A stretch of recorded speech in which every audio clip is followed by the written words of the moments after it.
അങ്ങനെ കോടതിക്കൊരു പണിയായി, വക്കീലന്മാർക്ക് പീസുമായി. ഇങ്ങനെ വളർന്നു ഈ KNM നമ്മുടെ കേരളത്തിൽ എന്ത് ദൗത്യമാണ് നിർവഹിച്ചത്? അവരെന്താണ് പറഞ്ഞുകൊണ്ടിരുന്നത്? ആ പറഞ്ഞുകൊണ്ടിരുന്നവയിൽ അവരെന്തൊക്കെയാണ് നേടിയത്? ഈ കാര്യം 1-2 കാര്യങ്ങൾ ഉദാഹരണം പറഞ്ഞ് ഞാൻ പറയാം. ഒന്ന്, കേരളത്തിലെ മുജാഹിദ് വിഭാഗവും ജമാഅത്തെ ഇസ്ലാമിയും ഒക്കെ രംഗത്ത് വന്ന് ആദ്യം പറഞ്ഞുകൊണ്ടിരുന്നത് മുഹിയുദ്ദീൻ മാല കത്തിക്കണം എന്നാണ്. ആദ്യത്തെ പറച്ചിലാണ് മുഹിയുദ്ദീൻ മാല കത്തിക്കണം. മുഹിയുദ്ദീൻ മാല ശിർക്കാണ്. ഗൗസുൽ ആലം അബ്ദുൽ ഖാദിർ ജീലാനി റഹ്മത്തുള്ളാഹി അലൈഹിയുടെ പേരിൽ അദ്ദേഹത്തിന്റെ മദ്ഹ് പറഞ്ഞുകൊണ്ടും അദ്ദേഹത്തിന്റെ കിതാബുകളെ അടിസ്ഥാനപ്പെടുത്തിക്കൊണ്ടും രചിച്ച ഖാലി മുഹമ്മദിന്റെ മുഹിയുദ്ദീൻ മാല, ആ മുഹിയുദ്ദീൻ മാലയിൽ മുച്ചൂടും ശിർക്ക. അത് പാടിയോ നരകത്തില്, അത് അച്ചടിച്ചോ നരകത്തില്, അത് ചൊല്ലിയോ നരകത്തില്, ആകെ നരകം. മുഹിയുദ്ദീൻ മാല ഉള്ള പെരിയും കൂടി നരകത്തിലാ. ഈ രൂപത്തിലാണ് കേരളത്തിലെ മുജാഹിദുകൾ പ്രവർത്തിച്ചു കൊണ്ടിരുന്നത്. ഞാൻ അതൊന്നും വിശദീകരിക്കുന്നില്ല, മുഹിയുദ്ദീൻ മാല ഇവിടെ വ്യാഖ്യാനിക്കണില്ല. ഒറ്റ ചോദ്യം ഞാൻ ചോദിക്കണുള്ളൂ. കഴിഞ്ഞ 80 കൊല്ലക്കാലമായി മുഹിയുദ്ദീൻ മാല ശിർക്കാണെന്നും മുഹിയുദ്ദീൻ മാല പാടാൻ പാടില്ല, അത് ചൊല്ലാൻ പാടില്ല, ചൊല്ലിയോൻ കാഫിർ, ചൊല്ലിച്ചോൻ കാഫിർ, അത് അച്ചടിച്ചോൻ കാഫിർ എന്ന് പറഞ്ഞ് യാ ഗൗസു യാ മുഹിയുദ്ദീൻ അബ്ദുൽ ഖാദിർ ജീലാനി എന്ന് 1 വട്ടം വിളിച്ചവൻ 4 വട്ടം കാഫിറാവും, 1000 വട്ടം വിളിച്ചവൻ 4000 വട്ടം കാഫിറാവും എന്നൊക്കെ പറഞ്ഞ് പ്രസംഗിച്ച് നടന്നിരുന്ന മുജാഹിദുകൾക്ക് എന്ത് നേടാനായി? മുഹിയുദ്ദീൻ മാല എവിടുന്നെങ്കിലും എടുത്തു മാറ്റാൻ പറ്റിയോ? മുഹിയുദ്ദീൻ മാല ചൊല്ലൽ നിർത്താൻ പറ്റിയോ? ഏറ്റവും രസാവഹമായ കാര്യം എന്താ അറിയോ? ഈ കഴിഞ്ഞ 1-2 വർഷങ്ങൾക്ക് മുമ്പ് മുഹിയുദ്ദീൻ മാലയുടെ 500ാം വാർഷികം ആഘോഷിച്ചു. 500ാം വാർഷികം ആരുടെ നേതൃത്വത്തിലാ? ഗവൺമെന്റിന്റെ നേതൃത്വത്തിൽ. എവിടെ വെച്ചാ? കൊണ്ടോട്ടി മോയിൻകുട്ടി വൈദ്യർ സ്മാരക ഓഡിറ്റോറിയത്തിൽ വെച്ച് മുഹിയുദ്ദീൻ മാലയുടെ 500ാം വാർഷികം ആഘോഷിച്ചു. അപ്പോ ഈ 500ാം വാർഷികം ആഘോഷിച്ച അതിന്റെ സംഘാടകർക്കൊരു പൂതി, ഒരാഗ്രഹം. എന്ത്? വളരെ വൃദ്ധയായ വയസ്സായ ഒരു സ്ത്രീയെ കൊണ്ട് ആ പഴയ ശൈലിയിൽ മുഹിയുദ്ദീൻ മാല ഒന്ന് പാടിക്കണം, മുഹിയുദ്ദീൻ മാല ഒന്ന് ചൊല്ലിക്കണം. അതൊരു രസമാണല്ലോ.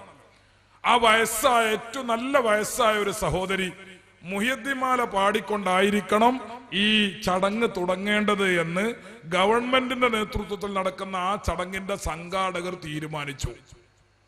അവര് തിരയാൻ തുടങ്ങി. ഒരു വയസ്സായ പെണ്ണിനെ, മുഹിയുദ്ദീൻ മാല പാടുന്ന ഒരു വയസ്സായ സ്ത്രീനെ എവിടുന്നാ കിട്ടുക? കൂടുതലൊന്നും തിരയേണ്ടി വന്നില്ല, എടവണ്ണ തന്നെ ഉണ്ടായിരുന്നു. എടവണ്ണെന്നാ കിട്ടിയത്. എടവണ്ണ ഏതാ? എടവണ്ണ അലവി മൗലവിന്റെ നാടാ, അബ്ദുസ്സലാം സുല്ലമിന്റെ നാടാ. കേരളത്തിൽ കഴിഞ്ഞ ഒരു 5-8 വർഷക്കാലം മുമ്പ് വരെ അഹ്ലുസുന്നത്തി വൽ ജമാഅത്തിന് പള്ളിയോ ജമാഅത്തോ ജുമുഅയോ ഇല്ലാത്ത പ്രദേശമായിരുന്നു എടവണ്ണ. മനസ്സിലായോ? അവിടെയും പള്ളി ഉണ്ടാക്കിയത് കാന്തപുരം തന്നെയാണ് കേട്ടോ. അവിടെയും ജുമുഅ നടത്തുന്നത് കാന്തപുരം തന്നെയാണ്. വർഷങ്ങളായി അഹ്ലുസുന്നത്തിന്റെ പള്ളി പിടിച്ചെടുത്ത് ഒരു പ്രദേശം ഒന്നാകെ മുജാഹിദായി ഈ പറയുന്ന ബിദ്അഈ പ്രസ്ഥാനത്തിലേക്ക് പോയി.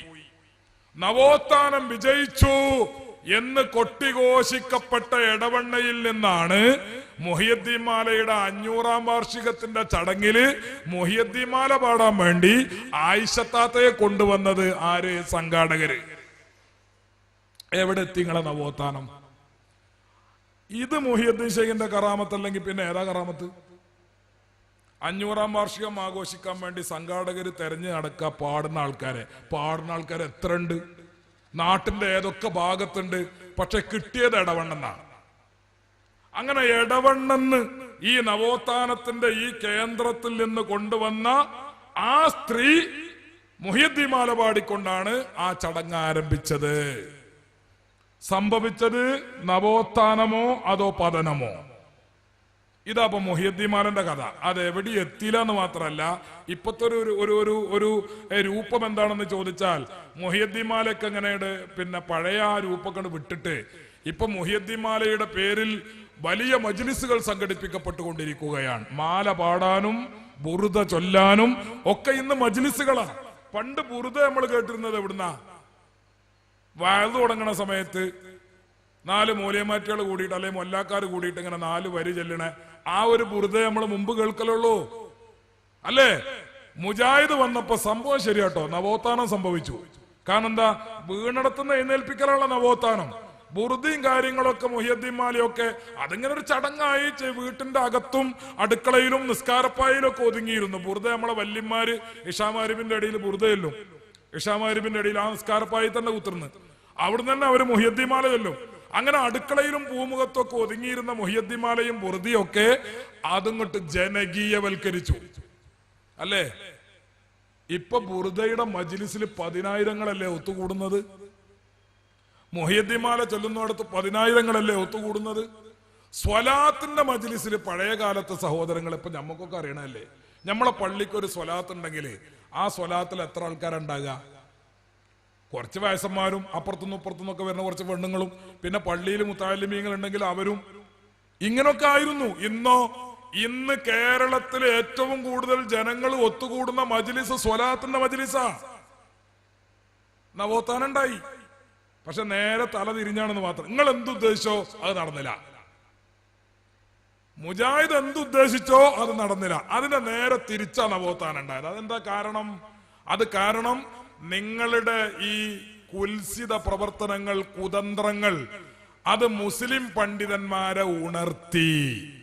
മുസ്ലിം പണ്ഡിതന്മാർ സടകുടഞ്ഞെഴുന്നേറ്റു. അവര് മുസ്ലിം സമുദായത്തിന്റെ വീണുപോയ സുന്നത്തുകളും അതേപോലെ പിന്നെ വളരെയധികം ചടങ്ങുകളോ മറ്റോ ആയി ആ ചടങ്ങുവൽക്കരിക്കപ്പെട്ടിരുന്ന ആശയങ്ങളും പരിപാടികളും അനുഷ്ഠാനങ്ങളും ആചാരങ്ങളും അതൊക്കെ അങ്ങോട്ട് മുന്നോട്ട് കൊണ്ടുവന്ന് അതൊക്കെ മുസ്ലിം സമുദായം ഒന്നാകെ സ്വീകരിക്കുന്ന ഒരു സാഹചര്യത്തിലേക്ക് കാര്യങ്ങൾ പണ്ഡിതന്മാരെത്തിച്ചു. സമസ്ത കേരള ജംഇയ്യത്തുൽ ഉലമയും SYS-ഉം SSF-ഉം അങ്ങനെയുള്ള പ്രസ്ഥാനങ്ങളൊക്കെ നിർവഹിച്ച ദൗത്യം അതാണ്. നിങ്ങൾ മുസ്ലിം സമുദായത്തെ പിന്നോട്ട് വലിക്കാൻ ശ്രമിച്ചപ്പോൾ മുസ്ലിം സമുദായത്തെ മുന്നോട്ട് കൊണ്ടുവരാൻ അവർ ശ്രമിച്ചു. വീണിടത്ത് നിന്ന് അവരെ എഴുന്നേൽപ്പിക്കുവാൻ പണ്ഡിതന്മാർ ശ്രമിച്ചു. പണ്ഡിതന്മാർ അതിൽ വിജയിച്ചു, നിങ്ങൾ പരാജയപ്പെട്ടു. പരാജയപ്പെട്ടതിന്റെ ഉദാഹരണമാണ് എടവണ്ണ. പരാജയപ്പെട്ടതിന്റെ ഉദാഹരണമാണ് ഇന്ന് കാണുന്ന ബുർദ മജ്ലിസുകളും അതേപോലെ സ്വലാത്ത് മജ്ലിസുകളും അതേപോലെയുള്ള മറ്റു മജ്ലിസുകളും ഒക്കെ. ഞാനത് പരത്തി പറയേണ്ടതില്ലല്ലോ, നമ്മൾ ജീവിതത്തിൽ അനുഭവിക്കുന്ന കാര്യങ്ങളല്ലേ. രണ്ടാമത്തെ ഒരു കാര്യം, കേരളത്തിലെ നവോത്ഥാനത്തിന്റെ ഭാഗമായി മുജാഹിദും ജമാഅത്തും ഒക്കെ പറഞ്ഞ് കൊട്ടിഘോഷിച്ച് പറഞ്ഞിരുന്ന കാര്യം സ്ത്രീകളുടെ രംഗപ്രവേശമായിരുന്നു. എന്തൊരു ബഹളമായിരുന്നു സ്ത്രീകളുടെ രംഗപ്രവേശം. മുസ്ലിം സ്ത്രീകൾക്ക് പള്ളി നിഷേധിക്കുന്നു എന്ന് പറഞ്ഞുകൊണ്ടായിരുന്നു ബഹളം. എന്തൊക്കെ പേരിൽ ക്ഷേത്രപ്രവേശന സമരം പോലെ. ഹൈന്ദവ സഹോദരങ്ങളില് സവർണന്മാർക്ക് മാത്രമേ ക്ഷേത്രത്തിൽ പ്രവേശനം ഉണ്ടായിരുന്നുള്ളൂ. അങ്ങനെ ക്ഷേത്രപ്രവേശന സമരം നടത്തി എല്ലാ വിഭാഗം എല്ലാ ജാതി ഹിന്ദുക്കൾക്കും ക്ഷേത്രത്തിൽ പ്രവേശനം കിട്ടുന്നതിന് വേണ്ടി സമരം നടത്തി നമ്മുടെ കേരളത്തിൽ. അത് യഥാർത്ഥ നവോത്ഥാനമായിരുന്നു, അത് വിജയിക്കുകയും ചെയ്തു. പക്ഷെ മതവിരുദ്ധമായ ചില കാഴ്ചപ്പാടുകൾ പറഞ്ഞുകൊണ്ട്, ചില ആശയങ്ങൾ പറഞ്ഞുകൊണ്ട് കേരളത്തിലെ മുജാഹിദുകൾ ഒരു വിപ്ലവത്തിന് ശ്രമിച്ചു. എന്താ വിപ്ലവം? വീട്ടിൽ അടങ്ങി ഒതുങ്ങി അച്ചടക്കത്തോടെ ജീവിച്ചിരുന്ന മുസ്ലിം സ്ത്രീകൾ, ആ മുസ്ലിം സ്ത്രീകളെ തെരുവിലിറക്കുന്നതിന് വേണ്ടി കേരളത്തിലെ മുജാഹിദുകൾ ശ്രമിച്ചു. അതെവിടെ എത്തിയെന്നുള്ളത് ഞാൻ പിന്നെ പറയാം, എവിടെ എത്തി എന്നുള്ളത്. കേരളത്തിലെ മുജാഹിദ് പള്ളികളിലേക്ക് സ്ത്രീകളെ കൊണ്ടുവരാൻ വേണ്ടി, എന്താ ഈ സ്ത്രീരംഗപ്രവേശം എന്ന് പറഞ്ഞാൽ? സ്ത്രീരംഗപ്രവേശം എന്ന് പറഞ്ഞാൽ ജുമാക്ക് വേണ്ടി പെണ്ണുങ്ങൾ വരല് മാത്രമല്ല, ജമാഅത്തിന് വേണ്ടി പെണ്ണുങ്ങൾ വരല് മാത്രമല്ല, സ്ത്രീകളെ വീട്ടിന്റെ ഉള്ളിലിരുന്നാൽ സ്ത്രീക്ക് അച്ചടക്കം ഉണ്ടാവും. വീട്ടിന്റെ പുറത്തേക്ക് ഇറങ്ങുമ്പോൾ സ്വാഭാവികമായും അത് ലംഘിക്കപ്പെടും. അത് ലംഘിക്കപ്പെടുന്നിടത്താണ് ഭൗതിക ശക്തികളുടെ വിജയം. ആ ഭൗതിക ശക്തികൾക്ക് കുടലൂതുന്നവരായിരുന്നു കേരളത്തിലെ മുജാഹിദ് മൗലവിമാർ. അവർ സ്ത്രീകളെ രംഗത്തിറക്കാൻ വേണ്ടി സർവ്വ കളിയും കളിച്ചു. ഞാൻ അതിന്റെ വഷളായ രൂപങ്ങളൊന്നും ഇപ്പൊ വിശദീകരിക്കുന്നില്ല. ആ വിഷയം മാത്രം പറയുമ്പോഴേ അത് പറയാൻ കഴിയൂ. ഞാൻ നിങ്ങളോട് സൂചിപ്പിക്കുന്നത്, ഇപ്പൊ അതിന്റെ ഒരു പരിണതി എവിടെയാണ് എത്തി നിൽക്കുന്നത്? മുമ്പ് കേരളത്തില് മുജാഹിദുകള് സ്ത്രീകൾ പള്ളിയിൽ വരുമ്പോ അവരുടെ ഫോട്ടോ പ്രസിദ്ധീകരിക്കും. ആര്? മനോരമയും മാതൃഭൂമിയും ഒക്കെ. പെരുന്നാക്ക് സ്ത്രീകൾ പള്ളിയിൽ നിന്ന് ഇങ്ങോട്ട് ഇറങ്ങുമ്പോൾ അവരുടെ ഫോട്ടോ. ആണുങ്ങൾ ഒരു ഭാഗത്ത് കൂടെ ഇറങ്ങുന്നുണ്ടാവും, അത് മനോരമക്ക് പറ്റൂല, മാതൃഭൂമിക്കും പറ്റൂല. ആണുങ്ങളെ ഫോട്ടോ പറ്റൂല. എന്താ കാരണം? ഇവർക്കൊക്കെ അറിയാം ഇത് ഇസ്ലാമിക വിരുദ്ധമാണ്. പെണ്ണുങ്ങൾ പള്ളിയിൽ പോവുക, പെണ്ണുങ്ങൾ ജുമാക്ക് പോവുക, അത് ഇസ്ലാമിക വിരുദ്ധമാണെന്ന് എല്ലാവർക്കും അറിയാം. അപ്പൊ ഇസ്ലാമിക വിരുദ്ധമായ ഒരു കാര്യത്തെയാണല്ലോ പ്രോത്സാഹിപ്പിക്കേണ്ടത്. അത് പ്രോത്സാഹിപ്പിക്കാൻ വേണ്ടി പള്ളിയിൽ നിന്ന്, നമ്മളെ കോഴിക്കോട് മുഹിയുദ്ദീൻ പള്ളി എന്നൊക്കെ സുന്നിയാളത്തുനിന്ന് കട്ട പള്ളിയാ, ആ പള്ളിയിൽ നിന്ന് ജുമയും കഴിഞ്ഞ് അല്ലെങ്കിൽ പെരുന്നാസ്കാരവും കഴിഞ്ഞ് ഇറങ്ങുന്ന പെണ്ണുങ്ങളുടെ ഫോട്ടോ അത് പത്രത്തിന്റെ 1-ാം പേജില്. അത് കണ്ടിട്ട് ഒരു മൗലവി വിലപിച്ചു, ഈ കോലത്തിലാണെങ്കിൽ എന്തിനാ നമ്മളെ പെണ്ണുങ്ങൾ പള്ളിയിൽ പോണത്? പെരുന്നാൾക്കാരൻ കഴിഞ്ഞിട്ട് ഇറങ്ങി വരുന്ന പെണ്ണുങ്ങളെ കോലം കണ്ടിട്ട് പത്രത്തിൽ കണ്ടിട്ട് ഒരു മൗലവി വിലപിച്ചുകൊണ്ട് അദ്ദേഹം അൽമനാറിൽ ലേഖനം എഴുതി, ഇക്കോലത്തിലാണെങ്കിൽ എന്തിനാ നമ്മളെ പെണ്ണുങ്ങൾ പള്ളിയിൽ പോണ, വീട്ടിൽ തന്നെ നിക്കരിച്ചാ പോരെയെന്ന്. എന്നാ അതിൽ നിന്ന് വല്ല മാറ്റം ഉണ്ടായ സുഹൃത്തുക്കളെ? ഇപ്പോ മുജാഹിദ് പള്ളികളിലേക്കും അതുപോലെ ഈദ്ഗാഹുകളിലേക്കും ഒക്കെ പോയിക്കൊണ്ടിരിക്കുന്ന പെണ്ണുങ്ങളെ സംബന്ധിച്ച് സക്കരിയ സ്വലാഹി നടത്തുന്ന ഒരു പ്രസംഗം നിങ്ങൾ ശ്രദ്ധിച്ചു നോക്കൂ. ഒരു ഭാഗം ശരിക്കും ശ്രദ്ധിക്കണം. മുസ്ലിം അപ്പൊ പല പെണ്ണും പള്ളി പോകുന്ന വെള്ളിയാഴ്ച ജുമാക്കാന്ന് പറഞ്ഞ് രാവിലെ വീട്ടിൽ നിന്ന് ഇറങ്ങുക, എന്നിട്ട് വാനിറ്റി ബാഗിൽ നിൽക്കാർ കുപ്പായം ഉണ്ടാകും, മുക്കാ കൈ പിന്നെ ചുരിദാർ ഇട്ടിട്ട് ഇങ്ങനെ വിലസി നടന്നിട്ട് പള്ളിയിൽ ജുമാന്റെ നേരത്ത് ആ മുക്കാർ കുപ്പായിട്ട് എടുത്തുകൊണ്ട് പള്ളിക്കണ് കയറുക. അവിടുന്ന് ഇറങ്ങിയ ആ നിക്കാർ കുപ്പായം അയച്ചിട്ട് ബാഗിൽ തന്നെ വെക്കുക. സുഗന്ധം പൂശി പൗഡർ ഇട്ട് കൺമശി എഴുതി ആളുകൾ ആകർഷിക്കുന്ന തരത്തിൽ നമ്മുടെ പെൺകുട്ടികൾ പോകാൻ പാടുണ്ടോ? വീട്ടിൽ നിന്ന് ഇറങ്ങാൻ പാടുണ്ടോ? ഭയങ്കര തെറ്റല്ലേ അത്? അത് നിയന്ത്രിക്കാൻ ആരാ സുഹൃത്തുക്കളെ? നമ്മളല്ലേ നിയന്ത്രിക്കേണ്ടത്? എല്ലാ പെൺകുട്ടികളെ കയ്യിലും മൊബൈലാ, എല്ലാ ഓട്ടോറിക്ഷക്കാരെ നമ്പർ പോലെയൊക്കെ ഉണ്ടാവും. ആരോടാ അത് പറയാ? ആരോടാ നമ്മൾ സങ്കടം പറയാ? ആരോടാ സങ്കടം പറയാ? പുറത്തിറക്കിയവരോട് പറയണം. ആദ്യം ആരെയാ പുറത്തിറക്കിയത്? അല്ലാഹു തആല ഖുർആനിൽ പറഞ്ഞ വഖർന ഫീ ബുയൂതികുന്ന വലാ തബറജ്ന തബറുജൽ ജാഹിലിയ്യത്തിൽ ഊലാ. അത് പെണ്ണിനോട് പറഞ്ഞതാ. വഖർന ഫീ ബുയൂതികുന്ന, വീട്ടിലിരിക്കണം.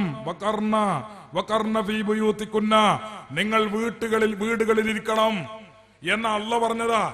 ആ അല്ല പറഞ്ഞ ഇടത്ത് നിന്ന് പെണ്ണുങ്ങളെ വലിച്ചു പുറത്തിട്ടതാരാ? നിങ്ങളാ. അപ്പൊ നിങ്ങളോട് തന്നെ പറയണം, വേറെ ആരോടാ പറയാൻ? സർവ്വ ഓട്ടോറിക്ഷ ഡ്രൈവർമാരെയും നമ്പറേ മുജാഹിദ് പെണ്ണുങ്ങളെ ഫോണിലുണ്ട് അത്രേ. അല്ലാഹു ആലം. എന്താണ് ഈ പറയുന്നത്? അയാൾ കണക്കെടുത്തിട്ട് പറയായിരിക്കും, ഞമ്മക്കറിയില്ല. സ്വന്തം പെണ്ണുങ്ങളെ കുറിച്ചല്ലേ പറയണത്. അപ്പൊ ജുമാക്ക് പോണ പെണ്ണുങ്ങളെ പരിപാടി എന്താ? നേരത്തെ ഇറങ്ങും. കാരണം എന്താ അറിയോ? അത് റസൂലുള്ളാഹിന്റെ ഒരു ഹദീസിലുണ്ട്. എല്ലാം കൂടി പറഞ്ഞാൽ നേരം പോകും. അള്ളാഹുവിന്റെ റസൂലിന്റെ ഒരു ഹദീസിലുണ്ട്. എന്ത്? നേരത്തെ പള്ളിയിൽ പോകുന്ന ആളുകൾക്ക് ഒട്ടകത്തിന് അറുത്ത് ദാനം ചെയ്ത കൂലി കിട്ടുന്ന. ഇമാം ബുഖാരി റിപ്പോർട്ട് ചെയ്ത ഹദീസാണ് കേട്ടോ. ഇമാം ബുഖാരി നിവേദനം ചെയ്ത ആ ഹദീസിൽ പറയുന്നത്, നേരത്തെ പള്ളിയിൽ പോകുന്ന ആളുകൾക്ക് ഒട്ടകത്തറുത്ത് ദാനം ചെയ്ത കൂലി കിട്ടും. സമയം വൈകുന്തോറും അതിങ്ങനെ ചുരുങ്ങി വരും. ഒട്ടകം പിന്നെ പശുവാകും, പശു ആടാകും, ആട് പിന്നെ കോഴിയാകും, കോഴി മുട്ടയാകും. അങ്ങനെ ചുരുങ്ങി വരും. അതൊക്കെ ഹദീസിലുള്ളതാ. ഇത് കേട്ട മുജാഹിദ് പെണ്ണുങ്ങള് നല്ല ഹദീസല്ലേ, അതുകൊണ്ട് നേരത്തെ തന്നെ ഇറങ്ങി. എന്ത്? മൊബൈലും കൊണ്ടാ ഇറക്കം. മൊബൈലും കൊണ്ടാ പോക്ക് പള്ളിയേക്കാ എത്തുന്നത് അല്ല. സക്കരിയ സ്വലാഹി പറയുന്നത് അങ്ങനെ മൊബൈലും കൊണ്ട് കറങ്ങിയിട്ട് സർവ്വ ഓട്ടോറിക്ഷ ഡ്രൈവർമാര് നമ്പർ ഉണ്ടല്ലോ, അങ്ങനെ ആ നമ്പറൊക്കെ അതൊക്കെ ഇങ്ങനെ നല്ല രൂപത്തിലൊക്കെ ആക്കിയിട്ട് അങ്ങനെ കറങ്ങിയിട്ട് അവസാനം എവിടെത്തും? പള്ളിയിലെത്തും. പേരെന്താ? വീട്ടിന്ന് പേരെന്താ? പള്ളി പോയതാ. പള്ളി പോയത് പിന്നെ എവിടേക്ക് എത്തിയത് സുഹൃത്തുക്കളെ? ഞാനതൊന്നും പറയുന്നില്ല. അതൊക്കെ വർത്തമാന കേരളം വായിക്കുന്നുണ്ട്, കാണുന്നുണ്ട്, അറിയുന്നുണ്ട്. അത് മാത്രം മതി. ഒരു കാര്യം നമ്മൾ ഇതിന്റെ ഗൗരവം മനസ്സിലാക്കണം.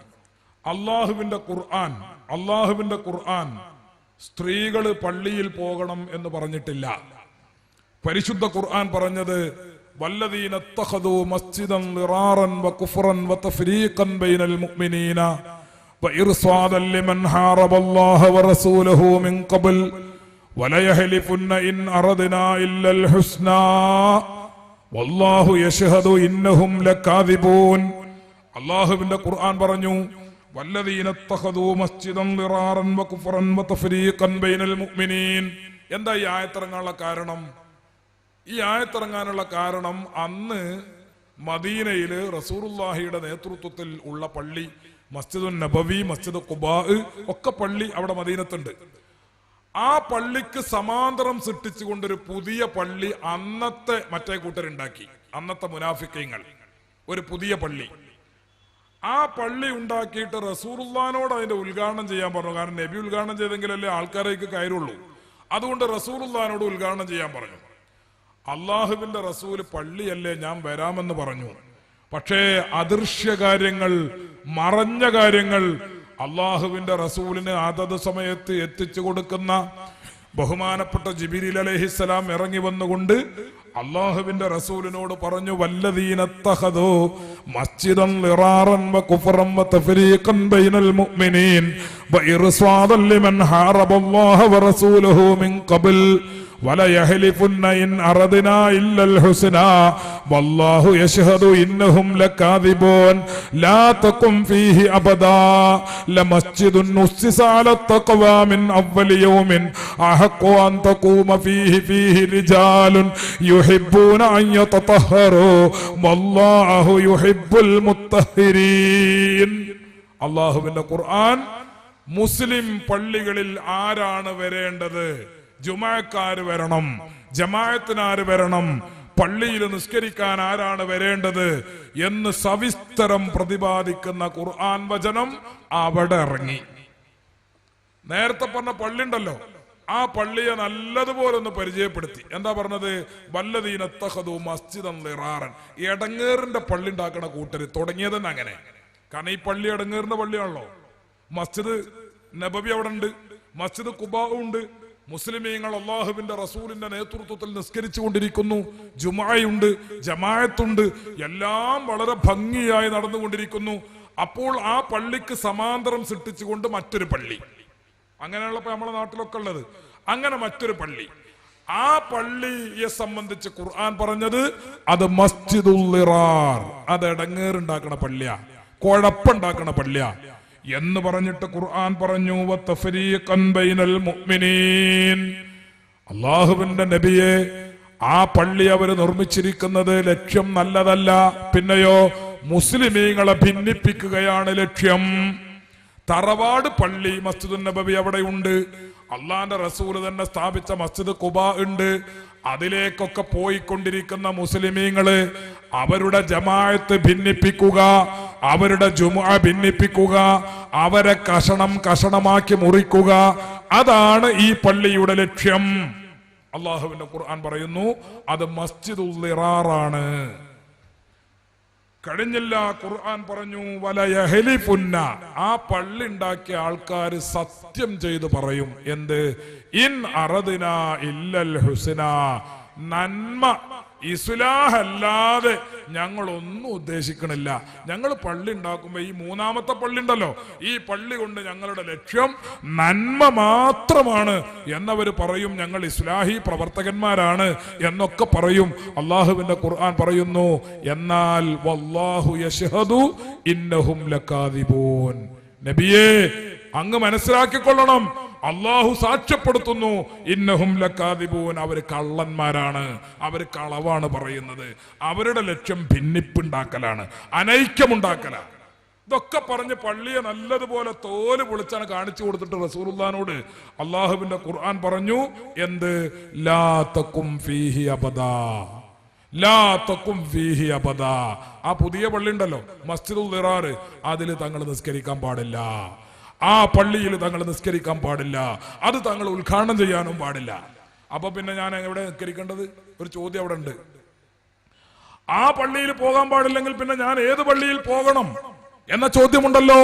ആ ചോദ്യത്തിന് ഖുർആൻ ഉത്തരം പറഞ്ഞു, ലമസ്ജിദുൻ ഉസ്സിസ അലാ തഖ്വാ, ലമസ്ജിദുൻ ഉസ്സിസ അലാ തഖ്വാ മിൻ അവ്വലി യൗമിൻ അഹഖു അൻ തഖൂമ ഫീഹി റിജാലുൻ യുഹിബ്ബൂന അൻ യതതഹറു വല്ലാഹു യുഹിബ്ബുൽ മുത്തഹിരീൻ.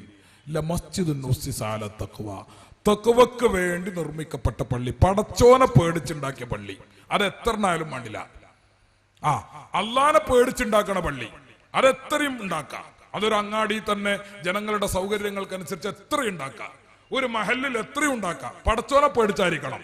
അറബിയിൽ അടക്കണ ഖുത്ബ മലയാളത്തിലാക്കാനല്ല, റമദാനിൽ അടക്കണ 20 റക്അത്ത് തറാവി 8 ആക്കാനല്ല, മുസ്ലിമീങ്ങൾ ഇരുന്ന് പ്രാർത്ഥിക്കുന്നത് ഇല്ലാതാക്കാനല്ല, മുസ്ലിമീങ്ങൾ ദിക്ർ ചൊല്ലുന്നത് ഇല്ലാതാക്കാനല്ല, സുബഹിക്ക് നടക്കുന്ന കുനൂത്ത് പ്രാർത്ഥന വെട്ടാനല്ല, പിന്നെയോ ലോകത്ത് മുസ്ലിമീങ്ങൾ ആചരിച്ചും അനുഷ്ഠിച്ചും വരുന്ന ഇസ്ലാമിന്റെ കർമ്മങ്ങളും അനുഷ്ഠാനങ്ങളും ഇബാദത്തുകളും അതിന്റെ തനിമയോടെ നിലനിർത്താൻ വേണ്ടി നിർമ്മിക്കപ്പെടുന്ന പള്ളികൾ. ലമസ്ജിദുൻ ഉസ്സിസ അല തഖ്വ, തഖ്വക്ക് വേണ്ടി നിർമ്മിക്കപ്പെട്ട പള്ളി, അതിലാണ് നിങ്ങൾ അഹഖു അൻ തഖൂമ ഫീഹി, അവിടെയാണ് തങ്ങൾ നിസ്കരിക്കേണ്ടത്. അപ്പൊ ഒരു ചോദ്യം, തഖ്വക്ക് വേണ്ടി നിർമ്മിക്കപ്പെട്ട പള്ളി എങ്ങനെ തിരിച്ചറിയും? അതിനെന്താ രണ്ട് കൊമ്പുണ്ടാവോ? തഖ്വക്ക് വേണ്ടി ആർക്കും പള്ളി ഉണ്ടാക്കി മസ്ജിദ് തഖ്വ എന്ന് പേരിട്ടൂടെ? ഓ, സിമന്റും കമ്പിയും കല്ലും ഒക്കെ ഉണ്ടായാൽ ആർക്കും പള്ളി ഉണ്ടാക്കാം. ആ പള്ളി ഉണ്ടാക്കി വേണമെങ്കിൽ ഒരു ബോർഡ് മസ്ജിദ് തഖ്വ, എന്തൊരു ചൊറുക്ക, ഇതാർക്കും ചെയ്തൂടെ? അപ്പോൾ ഈ തഖ്വക്ക് വേണ്ടി നിർമ്മിക്കപ്പെട്ട പള്ളി എങ്ങനെ തിരിച്ചറിയും? അതിന് ഖുർആൻ പറഞ്ഞു, ഫീഹി റിജാലുൻ യുഹിബ്ബൂന അൻ യതതഹറു വല്ലാഹു യുഹിബ്ബുൽ മുത്തഹിരീൻ. ഫീഹി, ആ പള്ളിയിൽ നിയമാനുസൃതം ഇബാദത്തിന് വേണ്ടി, ജുമഅക്ക് വേണ്ടി, ജമാഅത്തിന് വേണ്ടി എത്തിച്ചേരുന്നത് റിജാലുൻ, പുരുഷന്മാരായിരിക്കും, ആണുങ്ങളായിരിക്കും. പെണ്ണുങ്ങൾക്ക് അവിടെ പ്രത്യേക കമ്പാർട്ട്മെന്റ് ഉണ്ടാവൂല. ആ പള്ളിയാണ് തഖ്വക്ക് വേണ്ടി നിർമ്മിക്കപ്പെട്ട പള്ളി. ഫീഹി റിജാലുൻ യുഹിബ്ബൂന അൻ യതതഹറു വല്ലാഹു യുഹിബ്ബുൽ മുത്തഹിരീൻ. അതാ തഖ്വ പള്ളിയുടെ ലക്ഷണം. ബോർഡല്ല, ബോർഡ് ആർക്കും വെക്കാം. അവിടെ ഇബാദത്തിന് വേണ്ടി എത്തിച്ചേരുന്നത് പുരുഷന്മാരായിരിക്കും. അവിടെ ജുമാക്ക് വേണ്ടി എത്തിച്ചേരുന്നത് പുരുഷന്മാരായിരിക്കും. അവിടെ ജമാഅത്തിന് വേണ്ടി എത്തിച്ചേരുന്നത് പുരുഷന്മാരായിരിക്കും. സ്ത്രീകൾക്ക് അവിടെ പ്രത്യേക കമ്പാർട്ട്മെന്റ് ഉണ്ടാവില്ല. ഇത് ഖുർആൻ പറഞ്ഞതാ. ഈ ഖുർആൻ പറഞ്ഞതിനെതിരെ സഹോദരങ്ങളെ കേരളത്തിലെ മുജാഹിദുകൾ നീങ്ങി. അങ്ങനെ നീങ്ങിയപ്പോഴാണ് മുസ്ലിം സ്ത്രീകളുടെ അച്ചടക്കം നഷ്ടപ്പെട്ടത്. അപ്പോഴാണിപ്പോ സക്കരിയ സലാഹിന്റെ വിലാപം, സർവ്വ ഓട്ടോറിക്ഷ ഡ്രൈവർമാരുടെ മൊബൈല് നമ്പർ നമ്മളെ പെണ്ണുങ്ങളെടുത്തുണ്ടാകും എന്ന് പരസ്യമായി സക്കരിയ സലാഹിക്ക് വിലപിക്കേണ്ടി വന്നത് അന്ന് ചെയ്ത തെറ്റിന്റെ പേരില. വിരല് കടിക്കണ്ടേ? ഉപ്പ് തിന്നവൻ വെള്ളം കുടിക്കും എന്നത് പഴമൊഴി മാത്രമല്ല, അത് യാഥാർത്ഥ്യമാണ്. ഉപ്പ് തിന്നാ വെള്ളം കുടിക്കേണ്ടി വരും. ആ വെള്ളം തന്നെയാണ് ഇപ്പൊ മുജാഹിദ് നേതാക്കന്മാര് മോന്തിക്കൊണ്ടിരിക്കുന്നത്. നിങ്ങളെ മോന്തൽ ഇപ്പോഴൊന്നും നിൽക്കൂല. ഈ പെണ്ണുങ്ങൾ തന്നെ നിങ്ങളെ വിചാരണ ചെയ്യുന്ന ഒരു കാലുണ്ട്. ഈ പെണ്ണുങ്ങൾ തന്നെ നിങ്ങളെ വിചാരണ ചെയ്യുന്ന ഒരു കാലം വരാണ്ട്. ഞങ്ങളെ നശിപ്പിച്ചത് നിങ്ങളാണ് എന്ന് പറഞ്ഞുകൊണ്ട് മുസ്ലിം സ്ത്രീകൾ തന്നെ നിങ്ങളെ വിചാരണ ചെയ്യുന്ന ഒരു കാലം വരാനുണ്ട്. അതും തുടങ്ങിയിട്ടുണ്ട് ഇപ്പൊ നമ്മളെ പരിസരങ്ങളിലൊക്കെ. ഇനി നിങ്ങൾ നോക്കൂ സഹോദരങ്ങളെ, ഇസ്ലാമിന്റെ പ്രമാണങ്ങളൊക്കെയും ഇതിനെതിരാ. സ്ത്രീകളുടെ ജുമുഅ ജമാഅത്ത് എന്ന പരിപാടിക്ക് ഇസ്ലാമിന്റെ പ്രമാണങ്ങളൊക്കെയും എതിരാ. ഒരൊറ്റ കാര്യം കൂടി ഞാൻ പറയട്ടെ. നമ്മൾ ഈ വിഷയം പറയുമ്പോൾ എന്തെങ്കിലുമൊക്കെ ഒന്ന് പഠിക്കുമാണല്ലോ. ബഹുമാനപ്പെട്ട ഉമ്മു ഹുമൈദിനി സാഇദി റളിയല്ലാഹു അൻഹ അൻസ്വാരി വനിതയാണ്. അള്ളാഹുവിന്റെ റസൂലിന്റെ അടുക്കൽ ചെന്ന് ബഹുമാനപ്പെട്ട ഉമ്മു ഹുമൈദിനി സാഇദി റളിയല്ലാഹു അൻഹ ഒരിക്കൽ പറഞ്ഞു, ജാഅത്ത് അൻ നബിയ സ്വല്ലല്ലാഹു അലൈഹി വസല്ലം ഫഖാലത്ത് യാ റസൂലല്ലാഹ് ഇന്നി ഉഹിബ്ബു സ്വലാത മഅക യാ റസൂലല്ലാഹ്. അള്ളാന്റെ റസൂലിനോട് നേരിട്ടാണ് ചെന്ന് പറയാ. എന്ത്? ഇന്നി ഉഹിബ്ബു സ്വലാത മഅക യാ റസൂലല്ലാഹ്. അള്ളാന്റെ റസൂലെ, അങ്ങയോടൊപ്പം പള്ളിയിൽ വന്ന് ജമാഅത്തായി നിസ്കരിക്കാൻ എനിക്ക് വല്ലാത്ത ആഗ്രഹമുണ്ട്. ആ ആഗ്രഹത്തിനൊക്കെ ഒരു അർത്ഥമുണ്ട്. അതെന്താ ആ ആഗ്രഹേ? അന്ന് പള്ളിയിലെ ഇമാം ആരാ? മസ്ജിദുൻ നബവിയിലെ ഇമാം ആരാ? റസൂലുള്ളാണ്. അവിടെ ജമാഅത്തിന് പങ്കെടുക്കുന്നത് ആരാ? അബൂബക്കർ സിദ്ദീഖും ഉമറുൽ ഫാറൂഖും റളിയല്ലാഹു അൻഹുമ ഉൾപ്പെടെയുള്ള മഹാന്മാര് സ്വഹാബത്താണ്. ആ സ്വഹാബത്ത് മഅ്മൂമുകളായി പങ്കെടുക്കുന്ന ആയിരക്കണക്കിന് മലക്കുകൾ സംബന്ധിക്കുന്ന അള്ളാന്റെ റസൂല് ഇമാമത്ത് നിൽക്കുന്ന ഒരു റക്അത്ത് നിസ്കരിച്ചാൽ 1000 റക്അത്തിന്റെ പ്രതിഫലമുള്ള മദീനത്തെ പള്ളിയിൽ അങ്ങയോടൊപ്പം ഒന്ന് നിസ്കരിക്കാൻ എനിക്ക് ആഗ്രഹമുണ്ട് എന്ന് പറയുന്നതിൽ ഒരർത്ഥമുണ്ട്. അത് ഈ അർത്ഥ. കാരണം ഉമ്മു ഹുമൈദിനി സായിദിയൊക്കെ അറിയാ എന്ത്? ഇമാം എന്നെ തട്ടിക്കൊണ്ടുപോലാന്ന്. ഞാൻ അവിടെ നിക്കരിച്ചാൻ പോയാലും മസ്ജിദ് നബവിത്തെ ഇമാമ് എന്നെ തട്ടിക്കൊണ്ടുപോകൂലെന്ന് ആർക്കറിയാം? ഉമ്മു ഹുമൈദിന് അറിയാം. അവിടെ ജമാഅത്തിന് വേണ്ടി എത്തുന്ന ഏതെങ്കിലും ആളുകള് എന്നെ വഴിയിൽ വെച്ച് തട്ടിക്കൊണ്ടുപോകൂല എന്ന് ഉമ്മു ഹുമൈദിന് അറിയാം. അതൊക്കെ അറിഞ്ഞുകൊണ്ടാണ് ബഹുമാനപ്പെട്ട ഉമ്മു ഹുമൈദിന് സാഇദിയ്യ റളിയല്ലാഹു അൻഹാ സഹോദരങ്ങളെ അള്ളാന്റെ റസൂലിനോട് വന്നിട്ട് പറയുന്നത്, ഇന്നി ഉഹിബ്ബു സ്വലാത്ത മഅക യാ റസൂലല്ലാഹ്. അള്ളാന്റെ റസൂലെ, എനിക്ക് അങ്ങയുടെ കൂടെ നിന്ന് നിസ്കരിക്കണം. റസൂലുള്ള പറഞ്ഞ മറുപടി എന്താ? റസൂലുള്ള പറഞ്ഞ മറുപടി, ഇന്നി അലിംതു അന്നകി തുഹിബ്ബീന സ്വലാത്ത മഈ. എന്റെ കൂടെ നിസ്കരിക്കാൻ നിനക്ക് ഇഷ്ടമാണ് എന്നെനിക്കറിയാം. എന്റെ കൂടെ നിസ്കരിക്കാൻ നിനക്ക് ഇഷ്ടമാണ് എന്നെനിക്കറിയാം. പക്ഷേ നീ ഒരു കാര്യം മനസ്സിലാക്കണം, വസ്വലാതുകി ഫീ ബൈതികി ഖൈറും മിൻ സ്വലാതികി ഫീ ഹുജ്റതികി വസ്വലാതുകി ഫീ ഹുജ്റതികി ഖൈറും മിൻ സ്വലാതികി ഫീ ദാരികി വസ്വലാതുകി ഫീ ദാരികി ഖൈറും മിൻ സ്വലാതികി ഫീ മസ്ജിദി ഖൗമികി വസ്വലാതുകി ഫീ മസ്ജിദി ഖൗമികി ഖൈറും മിൻ സ്വലാതികി ഫീ മസ്ജിദി. അള്ളാന്റെ റസൂല് ഉമ്മു ഹുമൈദിനോട് പറയാ, പെണ്ണേ, അനക്ക് എന്റെ കൂടെ നിസ്കരിക്കാൻ ഇഷ്ടമാണെന്നൊക്കെ എനിക്കറിയാം. പക്ഷെ എന്റെ പള്ളിയിൽ വന്ന് നീ നിസ്കരിക്കുന്നതിലേറെ നിനക്ക് നല്ലത്, എന്റെ പള്ളിയിൽ വന്ന് നിസ്കരിക്കുന്നതിലേറെ നിനക്ക് നല്ലത് എന്താ? നിന്റെ വീട്ടിന്റെ പറമ്പിൽ നിങ്ങളുടെ കുടുംബം മാത്രം നിസ്കരിക്കുന്ന ഒരു പള്ളി ഉണ്ടെങ്കിൽ, അങ്ങനെ ഉണ്ടല്ലോ പഴയ കാലത്ത്, സ്വന്തം കുടുംബത്തിന് വേണ്ടി മാത്രമുള്ള ഒരു പള്ളി, ആ പള്ളിയിൽ നിസ്കരിക്കലാണ് എന്റെ പള്ളിയിൽ നിസ്കരിക്കുന്നതിലേറെ നല്ലത്. അവിടെ ആരും കാണൂല, കാരണം ആ വീട്ടിലുള്ളവർ മാത്രമേ അവിടെ കൂടുള്ളൂ. ഇനി ആ പള്ളിയിൽ നിസ്കരിക്കുന്നതിലേറെ നല്ലത് നിന്റെ വീട്ടിന്റെ ഒരു വരാന്തയിൽ വെച്ച് നിസ്കരിക്കലാണ്. ആ വരാന്തയിൽ വെച്ച് നിസ്കരിക്കുന്നതിലേറെ നല്ലത് വീട്ടിന്റെ ഒരു റൂമിൽ വെച്ച് നിസ്കരിക്കുന്നതാ, ഒരു സാധാരണ റൂം. ആ സാധാരണ മുറിയിലും നിസ്കരിക്കുന്നതിലേറെ നല്ലത് നിന്റെ വീട്ടിന്റെ ബൈത്തിൽ വെച്ച് നിസ്കരിക്കുന്ന. ബൈത്ത് എന്ന് പറഞ്ഞാൽ മണിയറ എന്ന് പറയാം നമ്മളെ മലയാളത്തിൽ. അതായത് ഈ പെണ്ണും പെണ്ണിന്റെ ഭർത്താവുമല്ലാത്ത ആ വീട്ടിലെ മറ്റ് പുരുഷന്മാർ പോലും കടന്നു വരാൻ സാധാരണഗതിയിൽ സാധ്യതയില്ലാത്ത, ആരും വരാത്ത നിന്റേത് മാത്രമായൊരു റൂമില്ലേ, ആ റൂമിൽ നിസ്കരിക്കുന്നതാണ് നിനക്ക് എവിടെ നിസ്കരിക്കുന്നതിനേക്കാളും മഹത്വം, പുണ്യം. മുഹമ്മദുർ റസൂലുള്ളാഹ് സ്വല്ലല്ലാഹു അലൈഹി വസല്ലമ തങ്ങള് നേരിട്ട് വന്നിട്ട് ഞാൻ പള്ളിക്ക് വന്നോട്ടെ എന്ന് ചോദിച്ച അൻസ്വാരി വനിത ഉമ്മു ഹുമൈദിന് സാഇദിയ്യ റളിയല്ലാഹു അൻഹയോട് പറഞ്ഞ മറുപടിയാണ് സഹോദരങ്ങളെ ഞാൻ നിങ്ങളോട് വിശദീകരിച്ചത്. ആ സ്ത്രീ എന്താ ചെയ്തത്? അള്ളാന്റെ റസൂൽ ഒരു പിന്തിരിപ്പന, പെണ്ണുങ്ങളൊന്നും പുറത്തിറങ്ങാൻ അയക്കണില്ല, ഇത് എന്ത് നബിയ എന്ന് പറഞ്ഞിട്ട് മുജാഹിദാക അല്ലെ ജമാഅത്താകെ അല്ല. പിന്നെയോ ഹദീസിൽ പറയുന്നു, ഫഅമറത്ത്, ആ സ്ത്രീ നിർദ്ദേശം കൊടുത്തു.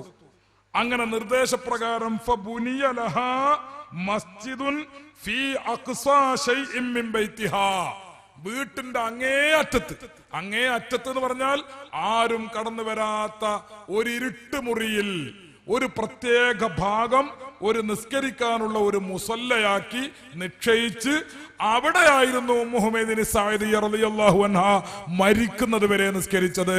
അവരുടെ ജനാസ മാത്രമാണ് പിന്നെ മരിച്ചതിന് ശേഷം പുറത്തേക്ക് കൊണ്ടുവന്നത് എന്ന് ചരിത്രകാരന്മാർ പറയുന്നു. ഇതാ പെണ്ണ്, ഇതാ മുസ്ലിം പെണ്ണ്. മൊബൈലേറ്റ് ഓട്ടോറിക്ഷ ഡ്രൈവർമാരെ സഹായിക്കാൻ നടക്കണമല്ല.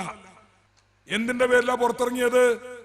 എന്തിന്റെ പേരിലാ പുറത്തിറങ്ങിയത്? പള്ളിയുടെ പേരിൽ പുറത്തിറങ്ങി, നവോത്ഥാനത്തിന്റെ പേരിൽ പുറത്തിറങ്ങി, ജുമായുടെ പേരിൽ പുറത്തിറങ്ങി, ജമാഅത്തിന്റെ പേരിൽ പുറത്തിറങ്ങി, അള്ളാന്റെ ദീനും പറഞ്ഞിട്ട് പുറത്തിറക്കിയിട്ട് പെണ്ണുങ്ങളെ മുഴുവനും നശിപ്പിച്ചു. ആ നശിപ്പിച്ചതിന്റെ പേരിൽ ഇപ്പൊ സക്കരിയ സലായി വിലപിച്ചിട്ട് കാര്യമുണ്ടോ? ഇനി ഇതിങ്ങോട്ട് തിരിച്ച് കിട്ടുവോ? ഇത് കൊടത്തുനിന്ന് ഭൂതം തുറന്നു വിട്ട മാതിരിയായിപ്പോ. തുറന്നു വിട്ടപ്പോ വിചാരിച്ചു കൊടല്ലേ നമുക്ക് അയക്കുന്ന ഒതുക്കാം, ഭൂതം തുറന്നു വിട്ട പിന്നെ ആ കോലത്തിൽ പിടിച്ചടക്കാൻ പറ്റാത്ത രൂപത്തിൽ കൊടം കൊണ്ടും ഭൂതം കൊണ്ടും മുജാഹിദുകൾ ഇപ്പൊ കുടുങ്ങിയിരിക്കുക. സഹോദരങ്ങളെ, അതുകൊണ്ടാണ് ഞാൻ പറഞ്ഞത് ഖുർആനിലേക്ക് മടങ്ങുക, സുന്നത്തിലേക്ക് മടങ്ങുക. ഖുർആനും സുന്നത്തും മദ്ഹബിന്റെ പണ്ഡിതന്മാർ എങ്ങനെ വിവരിച്ചു തന്നോ അതനുസരിച്ച് അത് സ്വീകരിക്കാം. എന്നാ ഒരു ബുദ്ധിമുട്ടില്ല, ഒരു പ്രയാസവും ഇല്ല. അപ്പോ സഹീഹ് ഇബ്നു ഖുസൈമ, ഞാൻ നേരത്തെ ഉദ്ധരിച്ച ഹദീസ് 1689 നമ്പറായി സഹീഹ് ഇബ്നു ഖുസൈമയിൽ റിപ്പോർട്ട് ചെയ്ത ഹദീസാണ്. ഇനി ഒരൊറ്റ കാര്യം കൂടി പറയട്ടെ. ഇമാം ഷാഫിഈ റഹ്മത്തുള്ളാഹി അലൈഹി, ഇമാം ഷാഫിഈ അദ്ദേഹത്തിന്റെ അൽ ഇഖ്തിലാഫുൽ ഹദീസ് എന്ന ഗ്രന്ഥം, ആ ഗ്രന്ഥത്തിൽ വളരെ വിശദമായി ഈ സ്ത്രീകളുടെ ജുമാ ജമാഅത്ത്, പെണ്ണുങ്ങൾ പള്ളിയിൽ പോണോ പോണ്ടേ, ആരാത് പറയേണ്ടത്? സക്കരിയ സലയ്യ, മുജാഹിദ് ബാലുശ്ശേരിയ, കെ എം മൗലവിയ? അല്ല, 10 ലക്ഷത്തോളം ഹദീസ് മനപ്പാടമുള്ള പണ്ഡിതന്മാരാണ് അഹമ്മദ് ബിൻ ഹംബൽ ഉൾപ്പെടെയുള്ള മദ്ഹബിന്റെ ഇമാമുകൾ എന്ന് ഇന്നലെ ചെറിയമുണ്ടം അബ്ദുൽ ഹമീദ് മദനി അവരുടെ സൊവനീറിൽ എഴുതിയത് ഞാൻ വായിച്ചു കേൾപ്പിച്ചു. അല്ലെ, 10 ലക്ഷം ഹദീസൊക്കെ അങ്ങനെ മനപ്പാടം കൊണ്ട് നടക്കാന്ന് പറഞ്ഞാൽ ഇന്നൊരു കമ്പ്യൂട്ടറിൽ പോലും 10 ലക്ഷം ഹദീസ് ശേഖരിക്കാൻ പറ്റുമെന്ന് സംശയമാണ്. അത്രയും നല്ല സൂപ്പർ കമ്പ്യൂട്ടറുകളുടെ പവറുള്ള, പദവിയുള്ള, കറാമത്തുള്ള മഹാന്മാർ. ആ മഹാന്മാർ എങ്ങനെ ദീന് പഠിപ്പിച്ചത്? ആ ദീൻ അനുസരിച്ച് ജീവിച്ചാലേ സ്വർഗത്ത് പോകുള്ളൂ കേട്ടോ. ആ ദീൻ അനുസരിച്ച് ജീവിച്ചാലേ സ്വർഗത്ത് പോകുള്ളൂ. ബഹുമാനപ്പെട്ട ഇമാം ഷാഫിഈ റഹ്മത്തുള്ളാഹി അലൈഹി ഇഖ്തിലാഫുൽ ഹദീസ് എന്ന ഗ്രന്ഥം, ആ ഗ്രന്ഥത്തിൽ വളരെ വിശദമായി സ്ത്രീകളുടെ ജുമുഅ ജമാഅത്തിനെ കുറിച്ച് പറഞ്ഞിട്ടുണ്ട്. വഖദ് കാന മഅ റസൂലില്ലാഹി സ്വല്ലല്ലാഹു അലൈഹി വസല്ലം, അല്ലാഹുവിന്റെ റസൂലിന്റെ കൂടെ ജീവിച്ചിരുന്നു. നിസാഉം മിൻ അഹ്ലി ബൈത്തിഹി, അല്ലാഹുവിന്റെ റസൂലിന്റെ കുടുംബത്തിൽപ്പെട്ട സ്ത്രീകൾ, ഭാര്യമാരുണ്ട്. വ ബനാത്തിഹി, പെൺകുട്ടികളുണ്ട്. വ അസ്വാജിഹി, റസൂലുള്ളാഹിന്റെ പത്നിമാരുണ്ട്. വ മൗലയാത്തിഹി വ ഖദമിഹി വ ഖദമി അഹ്ലി ബൈത്തിഹി, വേലക്കാരികളായ സ്ത്രീകൾ, ബന്ധപ്പെട്ട ഒരുപാട് സ്ത്രീകൾ അള്ളാഹുവിന്റെ റസൂലിന്റെ കൂടെ ഉണ്ടായിരുന്നു. ഇമാം ഷാഫി പറയാ, ഭാര്യമാരുണ്ട്, പെൺമക്കളുണ്ട്, മറ്റ് ബന്ധപ്പെട്ട ഒരുപാട് പെണ്ണുങ്ങളുണ്ട്. എന്നിട്ട് ബഹുമാനപ്പെട്ട ഇമാം ഷാഫിഈ പറയുന്നു, ഫമാ അലിംതു മിൻഹുന്ന ഇംറഅതൻ, ആ സ്ത്രീകളിൽ നിന്ന് ഒരൊറ്റ സ്ത്രീയെ കുറിച്ചും എനിക്കറിയില്ല. 10 ലക്ഷത്തോളം ഹദീസ് കൈകാര്യം ചെയ്ത ബഹുമാനപ്പെട്ട ഇമാം ഷാഫിഈ 14 നൂറ്റാണ്ട് കാലത്തിനിടയിൽ ലോകം കണ്ട ഏറ്റവും വലിയ പണ്ഡിതനാണ് ബഹുമാനപ്പെട്ട ഇമാം ഷാഫിഈ എന്ന് നേരത്തെ അബ്ദുൽ ഹമീദ് മദനി പറഞ്ഞത് ഇന്നലെ ഞാൻ വായിച്ചിരുന്നു. അൽ ഉമ്മ് പോലെയുള്ള ഇമാം ഷാഫിഈയുടെ അൽ ഉമ്മ്, അതാണ് ഞാൻ നേരത്തെ ഉയർത്തിക്കാണിച്ച അൽ ഉമ്മ്. ഇതിന്റെ സൈഡിലാണ് ഇഖ്തിലാഫുൽ ഹദീസ് ഉള്ളത്. ഈ അൽ ഉമ്മ്, അതേപോലെ തന്നെ ബഹുമാനപ്പെട്ട ഇമാം ഷാഫിഈയുടെ റിസാല തുടങ്ങിയ കിതാബുകൾ ആ കാലത്ത് രചിക്കുക എന്ന് പറയുന്നത് വല്ലാത്ത അത്ഭുതമാണ് എന്ന് പറഞ്ഞത് ആരാ? മുജാഹിദ് മൗലവിയാണ്. ആ മുജാഹിദ് മൗലവി പുകഴ്ത്തി പറഞ്ഞ, ലോകത്ത് കഴിഞ്ഞു പോയ 14 നൂറ്റാണ്ട് കാലത്തിനിടയിൽ ഇമാം ഷാഫിഈയെ പോലെ ഒരു പണ്ഡിതനെ ഞാൻ കണ്ടിട്ടില്ലെന്ന് മുജാഹിദ് മൗലവി തന്നെ പുകഴ്ത്തി പറഞ്ഞ ബഹുമാനപ്പെട്ട ഇമാം ഷാഫിഈ, ആ ഇമാം ഷാഫിഈയാണ് പറയുന്നത്, ഫമാ അലിംതു മിൻഹുന്ന ഇംറഅതൻ, ഈ സ്ത്രീകളിൽ നിന്നൊരൊറ്റ സ്ത്രീയെയും ഞാൻ കണ്ടിട്ടില്ല, ഞാൻ മനസ്സിലാക്കിയിട്ടില്ല. ഖറജത്ത്, അവര് പുറപ്പെട്ടതായി, ഇലാ ശുഹൂദി ജുമുഅത്തിൻ വലാ ജമാഅ, ഇലാ ശുഹൂദി ജുമുഅത്തിൻ, ഒരൊറ്റ ജുമുഅ, ഒരു ജുമുഅക്ക് റസൂലുള്ളാഹിന്റെ ഭാര്യമാര്, അല്ലെ റസൂലുള്ളാഹിന്റെ പെൺമക്കള്, അല്ലെങ്കിൽ റസൂലുള്ളാഹിയുമായി ബന്ധപ്പെട്ട് ജീവിച്ച ഏതെങ്കിലും സഹോദരിമാര് ഒരൊറ്റ ജുമുഅക്കും പള്ളിയിൽ പോയതായിട്ട് ഞാൻ കണ്ടിട്ടില്ല. വൽ ജുമുഅത്തു വാജിബത്തുൻ അലർ റിജാലി, പുരുഷന്മാർക്കാണ് ജുമുഅ നിർബന്ധം, സ്ത്രീകൾക്ക് അത് നിർബന്ധമില്ലാത്തത് കൊണ്ട് ഒരൊറ്റ പെണ്ണും പള്ളിയിൽ പോയിട്ടില്ല. റസൂലുള്ളാഹിന്റെ കാലത്ത് പോയിട്ടില്ല, ഭാര്യമാര് പോയിട്ടില്ല, പെൺമക്കൾ പോയിട്ടില്ല, മറ്റ് മുസ്ലിം സഹോദരിമാര് പോയിട്ടില്ല എന്ന് പറഞ്ഞ് വിശദമായി അദ്ദേഹം വിശദീകരിച്ചുകൊണ്ട് പിന്നീട് പറയുന്നു, ഏതെങ്കിലും ഒരു നിലക്ക് ഭാര്യമാര് പള്ളിയിൽ പോകുന്നതിൽ എന്തെങ്കിലും മഹത്വം ഉണ്ടായിരുന്നെങ്കിൽ അള്ളാന്റെ റസൂല് സ്വന്തം ഭാര്യമാരോട് കൽപ്പിക്കൂലേ? നല്ല കാര്യങ്ങൾ ആദ്യം സ്വന്തം ഭാര്യമാരെ കൊണ്ട് റസൂൽ ചെയ്യിക്കൂലേ? പെൺകുട്ടികളെ കൊണ്ട് മക്കളെ കൊണ്ട് ചെയ്യിക്കൂലേ? റസൂലുള്ളാഹി ചെയ്തിട്ടില്ല. ഇമാം ഷാഫി അവസാനം പറയുന്നു, വമാ അലിംതു അഹദൻ മിൻ സലഫിൽ മുസ്ലിമീൻ, സലഫുസ് സ്വാലിഹീങ്ങൾ, ഖൈറുൽ ഖുറൂനി ഖർനി എന്ന് പറഞ്ഞ ഉത്തമ നൂറ്റാണ്ടുകാർ, ആ ഉത്തമ നൂറ്റാണ്ടുകാരിൽ നിന്ന് ആരെയും ഞാൻ മനസ്സിലാക്കിയിട്ടില്ല. അമറ അഹദം മിൻ നിസാഇഹി, അവരുടെ ഭാര്യമാരോടെങ്കിലും കൽപ്പിച്ചതായി, ബിഇത്തിയാനി ജുമുഅത്തിൻ, ജുമുഅക്ക് പോകണം, വലാ ജമാഅത്തിൻ, ജമാഅത്തിന് പോകണം എന്ന് കൽപ്പിച്ചതായി ഒരൊറ്റ സലഫി പണ്ഡിതനെയും ഞാൻ കണ്ടിട്ടില്ല. സലഫ് സ്വാലിഹീങ്ങളിൽപ്പെട്ട ഉത്തമ നൂറ്റാണ്ടുകാരായ ഏതെങ്കിലും ഒരു മുഅ്മിനായ മനുഷ്യൻ സ്വന്തം ഭാര്യയെ ജുമാക്ക് പറഞ്ഞയച്ചതായി, സ്വന്തം ഭാര്യയെ ജമാഅത്ത് പറഞ്ഞയച്ചതായി ഞാൻ കണ്ടിട്ടില്ല എന്ന് ബഹുമാനപ്പെട്ട ഇമാം ഷാഫിഈ റഹ്മത്തുള്ളാഹി അലൈഹി പറയുന്നു. മിൻ ലൈലിൻ, രാത്രി പോയിട്ടില്ല, വലാ നഹാരിൻ, പകലും പോയിട്ടില്ല, വലൗ കാന ലഹുന്ന ഫീ ദാലിക ഫളലുൻ, അങ്ങനെ പള്ളിയിൽ ജുമാക്ക് പോകുന്നതിൽ, ജമാഅത്തിന് പോകുന്നതിൽ എന്തെങ്കിലും മഹത്വം ഉണ്ടായിരുന്നെങ്കിൽ അമറൂഹുന്ന, ആ സലഫ് സ്വാലിഹീങ്ങൾ പെണ്ണുങ്ങളോട് കൽപ്പിക്കുമായിരുന്നു. ബിഹി, ജുമാക്ക് പോകണമെന്ന് കൽപ്പിക്കും, ജമാഅത്തിന് പോകണമെന്ന് കൽപ്പിക്കും. എന്തെങ്കിലും കൂലി കിട്ടുന്ന കാര്യം അത് സ്വന്തം ഭാര്യമാർക്കും മക്കൾക്കും തടയുന്ന ആളല്ല അല്ലാഹുവിന്റെ റസൂല്, അതുപോലെ സ്വഹാബത്ത്, താബിഈങ്ങള്, താബിഉ താബിഈങ്ങള്. എന്നാൽ ഇവരാരും അവരുടെ ഭാര്യമാരെയോ പെൺമക്കളെയോ ജുമാക്കോ ജമാഅത്തിനോ പള്ളിയിൽ പറഞ്ഞയച്ചതായി ഞാൻ അറിഞ്ഞിട്ടില്ല എന്ന് ബഹുമാനപ്പെട്ട ഇമാം ഷാഫിഈ റഹ്മത്തുള്ളാഹി അലൈഹി തന്റെ ഇഖ്തിലാഫുൽ ഹദീസ് എന്ന ഗ്രന്ഥത്തിൽ വളരെ വിശദമായി സഹോദരങ്ങളെ രേഖപ്പെടുത്തുന്ന രണ്ടാമത്തെ വാള്യം 626 പേജിൽ ഈ വിശദീകരണം കാണാം. അപ്പൊ ഖുർആൻ സമ്മതിച്ചിട്ടില്ല, ഖുർആൻ അനുവദിച്ചിട്ടില്ല. സുന്നത്ത് സമ്മതിച്ചിട്ടില്ല, സുന്നത്ത് അനുവദിച്ചിട്ടില്ല. ഇനി പണ്ഡിതന്മാരോ, ഖുർആനും സുന്നത്തും മനസ്സിലാക്കിയ പണ്ഡിതന്മാരും ഈ കാര്യം സമ്മതിക്കുകയോ അങ്ങനെ ചരിത്രത്തിൽ അല്ലാഹുവിന്റെ റസൂലോ സ്വഹാബത്തോ താബിഈങ്ങളോ സലഫ് സ്വാലിഹീങ്ങളോ സ്ത്രീകളെ ജുമാക്കോ ജമാഅത്തിനോ കൊണ്ടുപോയതായി ഞാൻ അറിഞ്ഞിട്ടില്ല എന്ന് ബഹുമാനപ്പെട്ട ഇമാം ഷാഫിഈ റഹ്മത്തുള്ളാഹി അലൈഹി സഹോദരങ്ങളെ രേഖപ്പെടുത്തുന്നു. ഇനിയിപ്പോ മുജാഹിദ് ഈ വിഷയത്തിൽ എവിടെ എത്തി നിൽക്കണം അതും കൂടി ഒന്ന് പറയട്ടെ. മുജാഹിദ് തുടങ്ങിയത് MCC അബ്ദുറഹ്മാൻ മൗലവി എഴുതിയ മുസ്ലിം സ്ത്രീകൾക്ക് അവകാശമുണ്ടോ എന്ന ഒരു പുസ്തകമുണ്ട്. എന്നാ അത് എഴുതിയത്? 1952. 1952 മുജാഹിദ് വന്നതെന്നാ?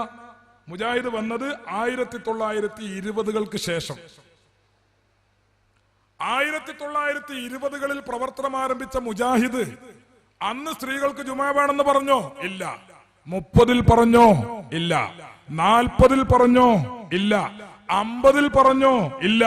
1952-ലാണ് പറഞ്ഞത്. അപ്പൊ മുസ്ലിം പെണ്ണുങ്ങൾക്ക് ജുമാ വേണം എന്ന് പറയുന്ന ആയത്ത് ഈ 30 കൊല്ലം എവിടെയിരുന്നു? അവർക്ക് ജുമാ സുന്നത്താണ് എന്ന് പറയുന്ന ഹദീസ് ഈ 30 കൊല്ലം എവിടെയായിരുന്നു? അത് മറച്ചു വെച്ചോ? 30 കൊല്ലം മറച്ചു വെച്ചു. 1952 ജുമാക്ക് വേണ്ടി വാദിച്ചുകൊണ്ട് MCC അബ്ദുറഹ്മാൻ മൗലവി വന്നു. അയാള് മുസ്ലിം സ്ത്രീകൾക്ക് അവകാശമുണ്ടോ എന്ന പുസ്തകത്തിൽ പറഞ്ഞത് എന്താ അറിയോ? പള്ളിയില് പരപുരുഷന്മാരോടൊപ്പം ജുമാക്ക് പങ്കെടുക്കൽ എല്ലാ മുസ്ലിം സ്ത്രീകൾക്കും നിർബന്ധമാണ്. നിർബന്ധമാണ്. ആണുങ്ങൾക്ക് ജുമാ നിർബന്ധമുള്ളത് പോലെ പെണ്ണുങ്ങൾക്കും ജുമാ നിർബന്ധമാണ്. ആര് പറഞ്ഞു? MCC അബ്ദുറഹ്മാൻ മൗലവി. എപ്പോ? 52-ല്. ഏത് പുസ്തകത്തിൽ? മുസ്ലിം സ്ത്രീകൾക്ക് അവകാശമുണ്ടോ എന്ന പുസ്തകത്തിൽ. ആ പുസ്തകത്തെ ഗണ്ണിച്ചുകൊണ്ട് അതിന് മറുപടി എഴുതിയത് ആരാ?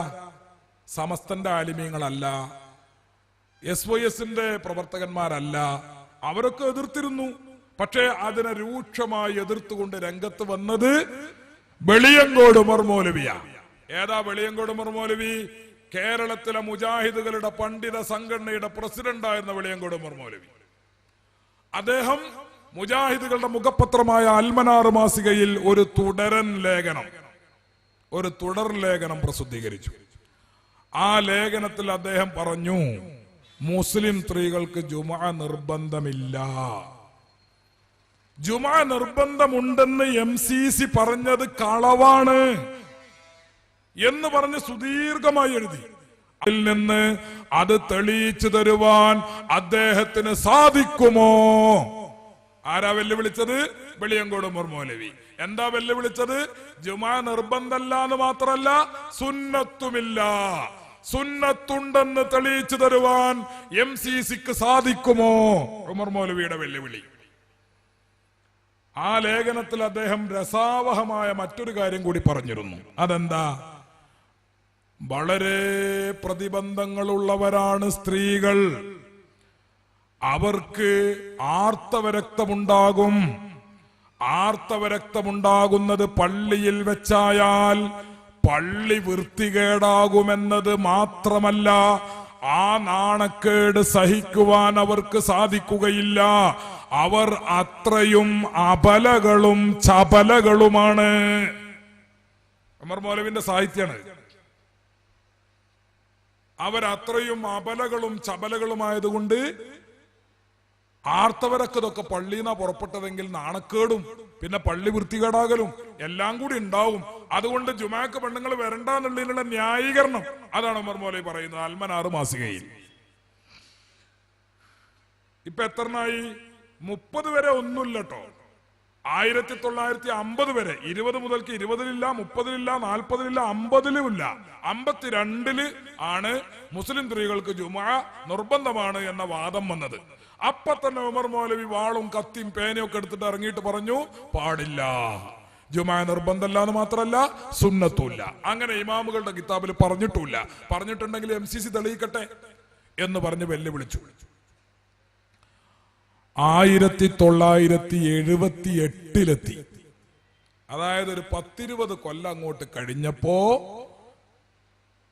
ഇതേ ഉമർ മൗലവി സ്ത്രീകൾക്ക് ജുമാ നിർബന്ധമില്ലെന്നും സുന്നത്തില്ലെന്നും സുന്നത്തുണ്ടെന്ന് തെളിയിക്കാൻ ഞാൻ MCC മൗലവിയെ വെല്ലുവിളിക്കുന്നു എന്നും അൽമനാർ മാസികയിലൂടെ ലേഖനം എഴുതിയ ഉമർ മൗലവി അദ്ദേഹം 1978-ൽ അദ്ദേഹത്തിന്റെ സൽസബീൽ മാസികയിൽ പറഞ്ഞു, മുസ്ലിം സ്ത്രീകൾക്ക് ജുമുഅ സുന്നത്താണ് എന്ന വിഷയത്തിൽ നാളിതുവരെ തർക്കമുണ്ടായിട്ടില്ല.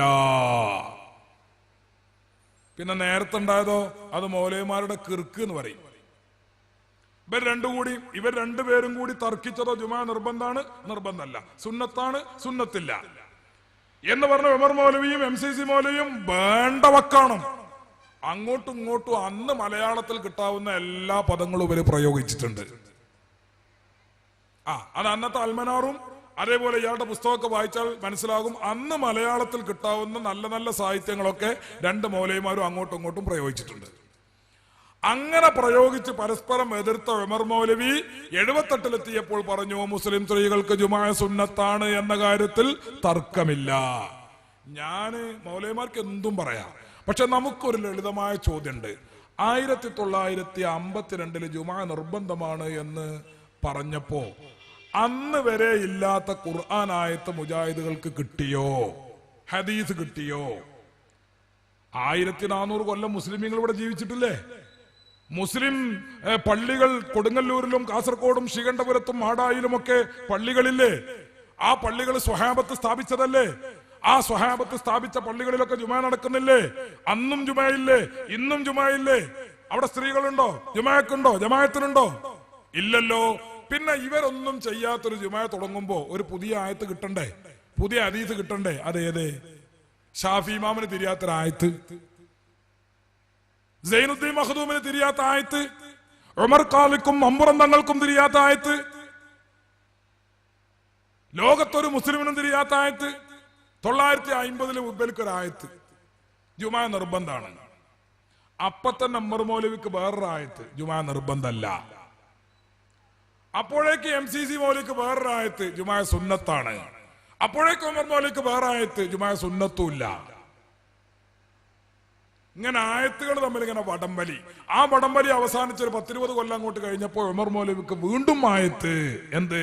ജുമാ സുന്നത്താണ് എന്ന വിഷയത്തിൽ നാളിതുവരെ തർക്കമേയില്ല. സഹോദരങ്ങളെ, ഇത് നവോത്ഥാനാണോ? ഇത് നവോത്ഥാനമാണോ പതനമാണോ? ഞാൻ നേരത്തെ തുടക്കത്തിൽ പറഞ്ഞു, മുസ്ലിം സമുദായം വീണടത്തുനിന്ന് എഴുന്നേൽപ്പിക്കലാണ് നവോത്ഥാനം. ഇവര് ചെയ്തത് വീണടത്ത് കടന്നിട്ട് ചവിട്ടലാണ് ഉണ്ടായത്.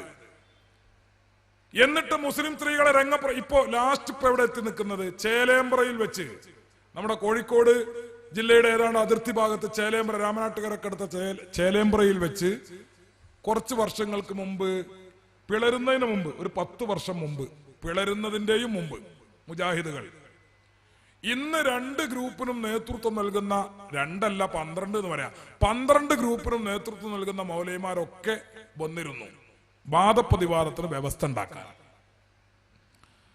എന്താ വിഷയം? സ്ത്രീകളുടെ ജുമാ ജമാഅത്താണ്.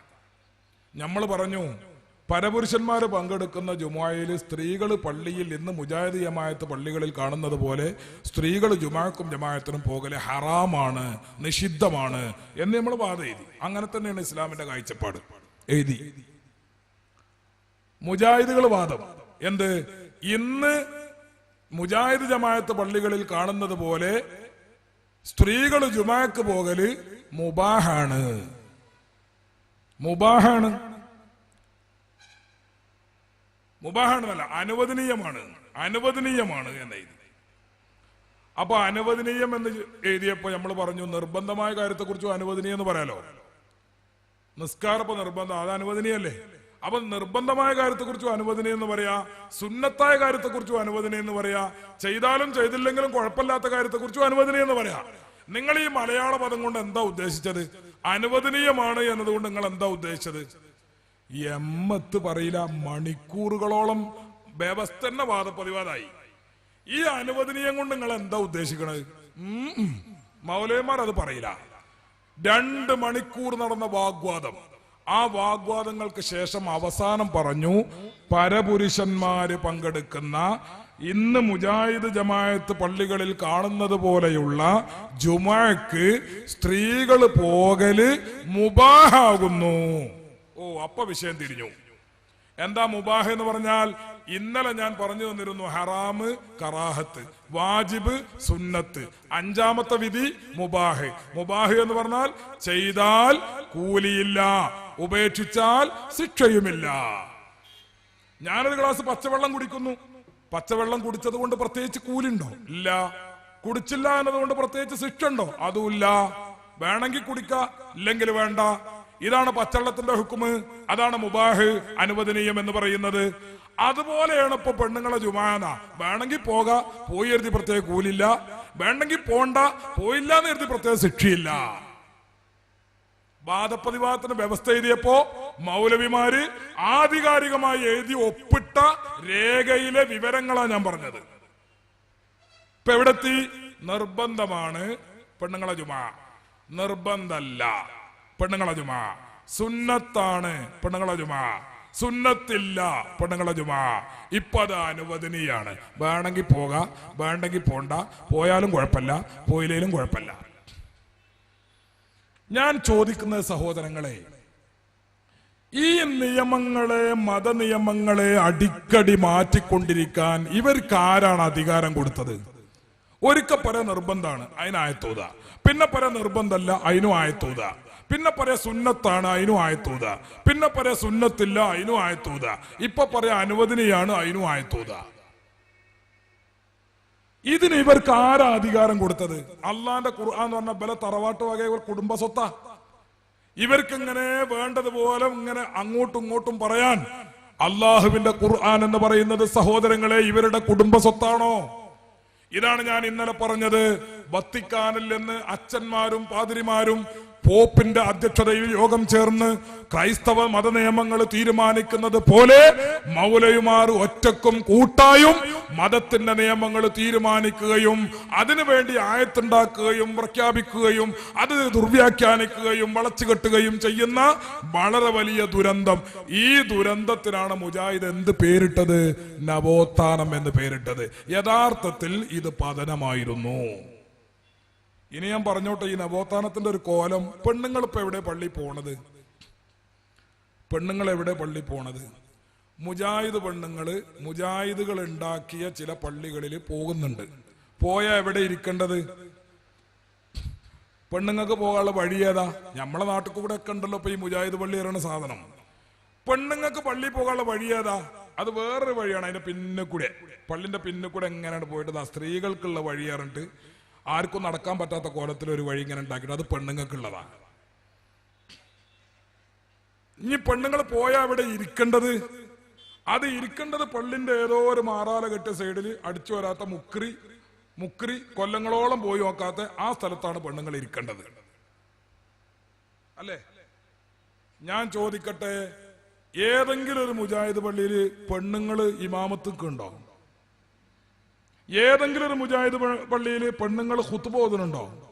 എന്താ അതൊക്കെ വേണ്ടേ? പുരുഷന്മാര് പള്ളിയിൽ വരുന്നത് പോലെ സ്ത്രീകളും പള്ളിയിൽ വരണം എന്ന് പറഞ്ഞ ആൾക്കാർക്ക് എന്തേ പുരുഷന്മാര് കുത്തുപോകുന്നത് പോലെ സ്ത്രീകളും കുത്തുപോകണം എന്ന് പറയാത്തത്?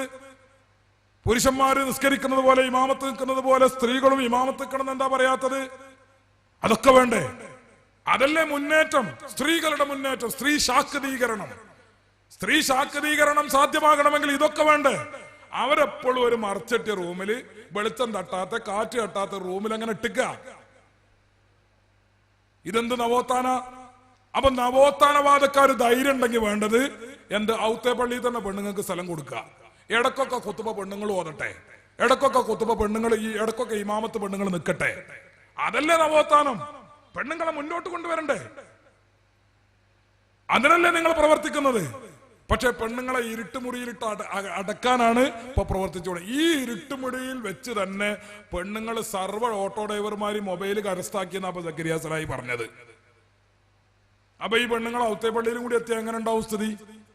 സഹോദരന്മാരെ, ഞാൻ പെണ്ണുങ്ങളെ കുറ്റപ്പെടുത്തല്ല, പെണ്ണുങ്ങളെ ആണുങ്ങളെ ഒന്നും കുറ്റപ്പെടുത്തല്ല.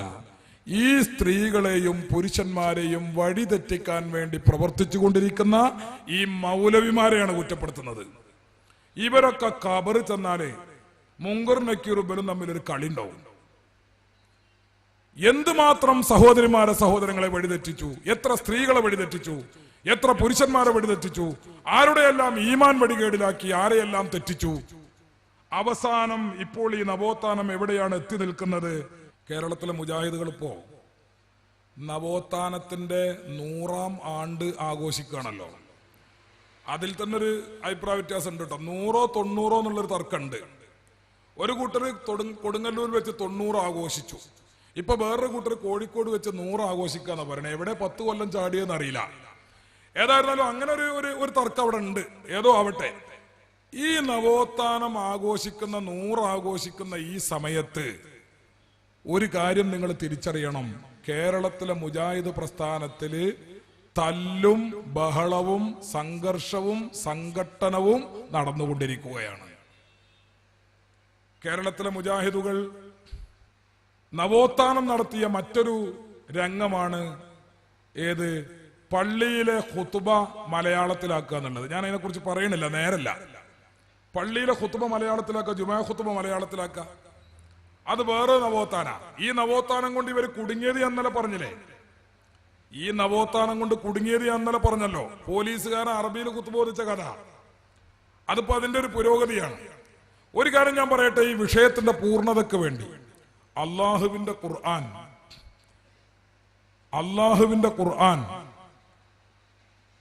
ഖുതുബ മലയാളത്തിലാക്കണമെന്ന് പറഞ്ഞിട്ടില്ല. ഖുർആൻ പറഞ്ഞത് സ്വഹാബത്ത് എങ്ങനെ ഖുതുബോദിയോ താബിഈങ്ങൾ എങ്ങനെ ഖുതുബോദിയോ അങ്ങനെ ഓതാനാണ്. ومن يشاقق الرسول من بعد ما تبين له الهدى ويتبع غير سبيل المؤمنين نوله ما تولى ونصله جهنم وساءت مصيرا. നേരം കഴിഞ്ഞു, ഞാൻ വളരെ ചുരുക്കി പറയട്ടെ.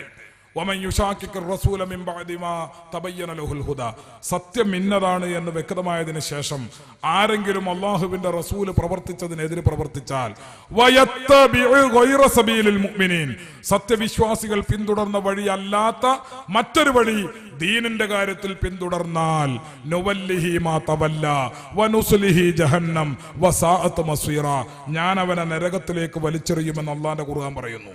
എന്താ പറഞ്ഞത്? അള്ളാന്റെ റസൂൽ ചെയ്യാത്ത കാര്യം, മുഅ്മിനീങ്ങൾ ചെയ്യാത്ത കാര്യം, അതാ മുഅ്മിനീങ്ങൾ പിന്തുടർന്നു വന്ന വഴി അല്ലാത്ത ഒരു വഴി ആരെങ്കിലും പിന്തുടർന്നാൽ അവനെ ഞാൻ നരകത്തിലെത്തിക്കും. മുഅ്മിനീങ്ങൾ തുടർന്നു വന്ന വഴിയാണോ സഹോദരങ്ങളെ ഖുത്ബ പരിഭാഷ? കൊടുങ്ങല്ലൂരിൽ സ്വഹാബത്ത് ഖുത്ബ പരിഭാഷപ്പെടുത്തിയോ? കാസർഗോഡ് ഖുത്ബ പരിഭാഷപ്പെടുത്തിയോ? ധർമ്മടത്ത് പെടുത്തിയോ? ശ്രീകണ്ഠപുരത്ത് പെടുത്തിയോ? അങ്ങനെയുള്ള സ്വഹാബത്ത് സ്ഥാപിച്ച ഏതെങ്കിലും പള്ളികളിൽ സ്വഹാബത്ത് ഖുത്ബ പരിഭാഷപ്പെടുത്തിയിട്ടുണ്ടോ? അറബി അല്ലാത്ത ഭാഷയിൽ നിർവഹിച്ചിട്ടുണ്ടോ? ഇല്ല എന്ന് ആര് പറയുന്നു? KM മൗലവി തന്നെ പറയുന്നു. KM മൗലവി അദ്ദേഹത്തിന്റെ ജുമാ ഖുത്ബ എന്ന പുസ്തകം, ഇത് അറബിയിലുള്ളതാണ്, മലയാളത്തിലെ മുജാഹിദുകൾ തന്നെ പ്രസിദ്ധീകരിച്ചതാണ്. ഈ പുസ്തകത്തിന്റെ 23ാമത്തെ പേജില് കേരളത്തിലെ മുജാഹിദിന്റെ സ്ഥാപക നേതാവ് KM മൗലവി പറയുന്നു, സഹോദരങ്ങളെ, ലോക ചരിത്രത്തിൽ സ്വഹാബത്തോ താബിഈങ്ങളോ താബിഈങ്ങളോ അവര് ഇസ്ലാമിലെ ഫറളായ ഖുതുബകൾ നിർവഹിക്കുന്ന സമയത്ത് അതിന്റെ ഫറളുകളോ അനുബന്ധങ്ങളോ അറബിയല്ലാത്ത മറ്റൊരു ഭാഷയിൽ പറഞ്ഞിരുന്നുവെന്ന് ഒരൊറ്റ കിതാബിലും ഞാൻ കണ്ടിട്ടില്ല. ആരാ പറയുന്നത്? കെ മൗലവി. അദ്ദേഹം ഈ പുസ്തകം എഴുതിയത് എന്തിനാ? ഖുതുബ പരിഭാഷപ്പെടുത്തണം എന്ന് പറയാനാ. ഖുതുബ പരിഭാഷപ്പെടുത്തണം എന്ന് പറയാനാ പുസ്തകം എഴുതിയത്.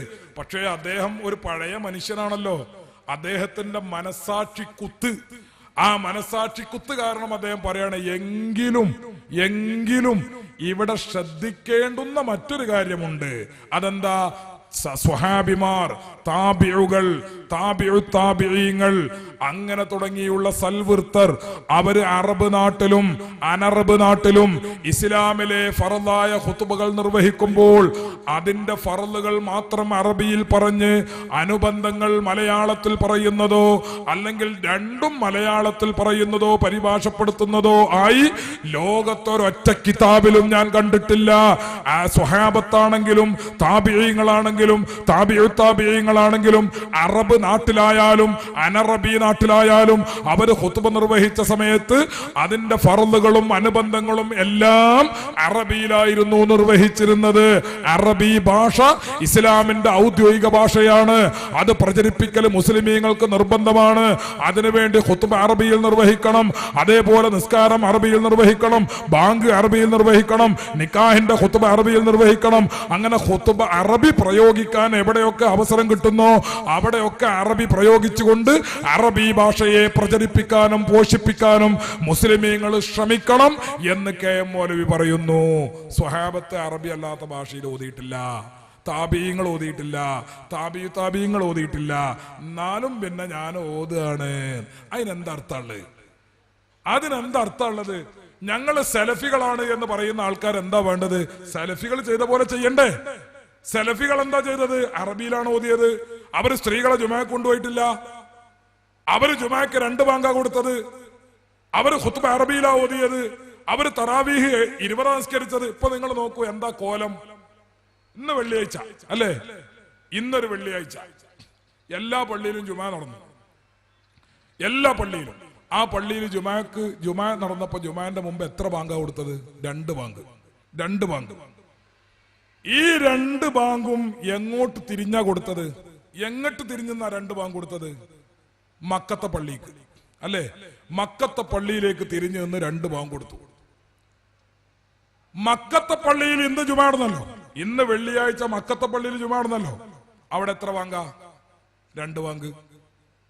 മക്കത്തെ പള്ളിയിൽ എത്ര ബാങ്ക്? 2. നമ്മളെ പള്ളിയിലൊക്കെ എത്ര ബാങ്ക്? 2. ഈ ബാങ്ക് എവിടേക്ക് തിരിഞ്ഞാ കൊടുത്തത്? മക്കത്തെ പള്ളിയിലേക്ക്. എന്നാൽ ഇത് വെള്ളിയാഴ്ച ഈ മുജാഹിദ് ജമാഅത്തേറെ പള്ളിക്കലും നടന്നല്ലോ ജുമുഅ എന്ന പേരിൽ മീറ്റിംഗ്, ഖുത്ബ എന്ന പേരിൽ പ്രസംഗം. ആ ജുമുഅ മീറ്റിംഗിന്റെ മുമ്പ് ബാങ്ക് കൊടുത്തു. എത്ര ബാങ്ക്? 1 ബാങ്ക്. എങ്ങോട്ട് തിരിഞ്ഞാ കൊടുത്തത്? മക്കത്തേക്ക് തിരിഞ്ഞ്. മക്കത്ത് എത്ര ബാങ്ക്? 2. ഇവര് കൊടുത്തത് എത്ര? 1 ബാങ്ക്. എങ്ങോട്ട് തിരിഞ്ഞാ കൊടുത്തത്? മക്കത്ത് തിരിഞ്ഞ്. മക്കത്ത് എത്ര ബാങ്ക്? 2. ബൽക്കെന്താ ഇടവണ്ണക്ക് തിരിഞ്ഞൂടെ? ഇടവണ്ണക്ക് തിരിഞ്ഞു കൊടുത്തൂടെ? ഇടവണ്ണല്ലേ 1 ബാങ്കുള്ളത്? പരിശുദ്ധ റമദാനില് നമ്മളെല്ലാ പള്ളിക്കൊന്നും തറാവീഹ് നിസ്കരിക്കുന്നു. എത്ര റക്അത്താ? 20 റക്അത്ത്. എവിടേക്ക് തിരിഞ്ഞാ നിസ്കരിക്കണത്? മക്കത്തെ പള്ളിക്ക്. മക്കത്തെ പള്ളിയിൽ എത്ര തറാവീഹ്? 20 അല്ലേ?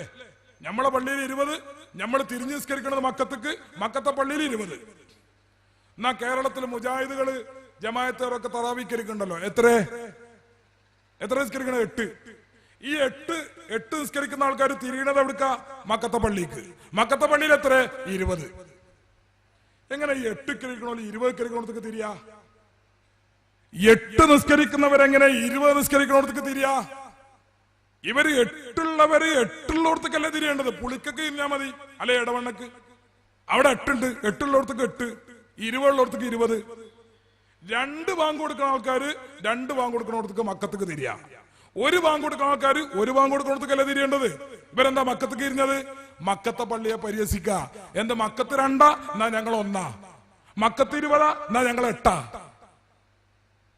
മക്കത്തെ പള്ളിയെ ഇതാ നവോത്ഥാനം, ഇത് പതനമോ നവോത്ഥാനമോ? വാസ്തവത്തിൽ എന്താ വേണ്ടത്? മക്കത്ത് കൊടുക്കണ 2 ബാങ്ക് അത് ഏതെങ്കിലും പള്ളിയിൽ ഇല്ലാതായാൽ അതിന്റെ അർത്ഥം എന്താ?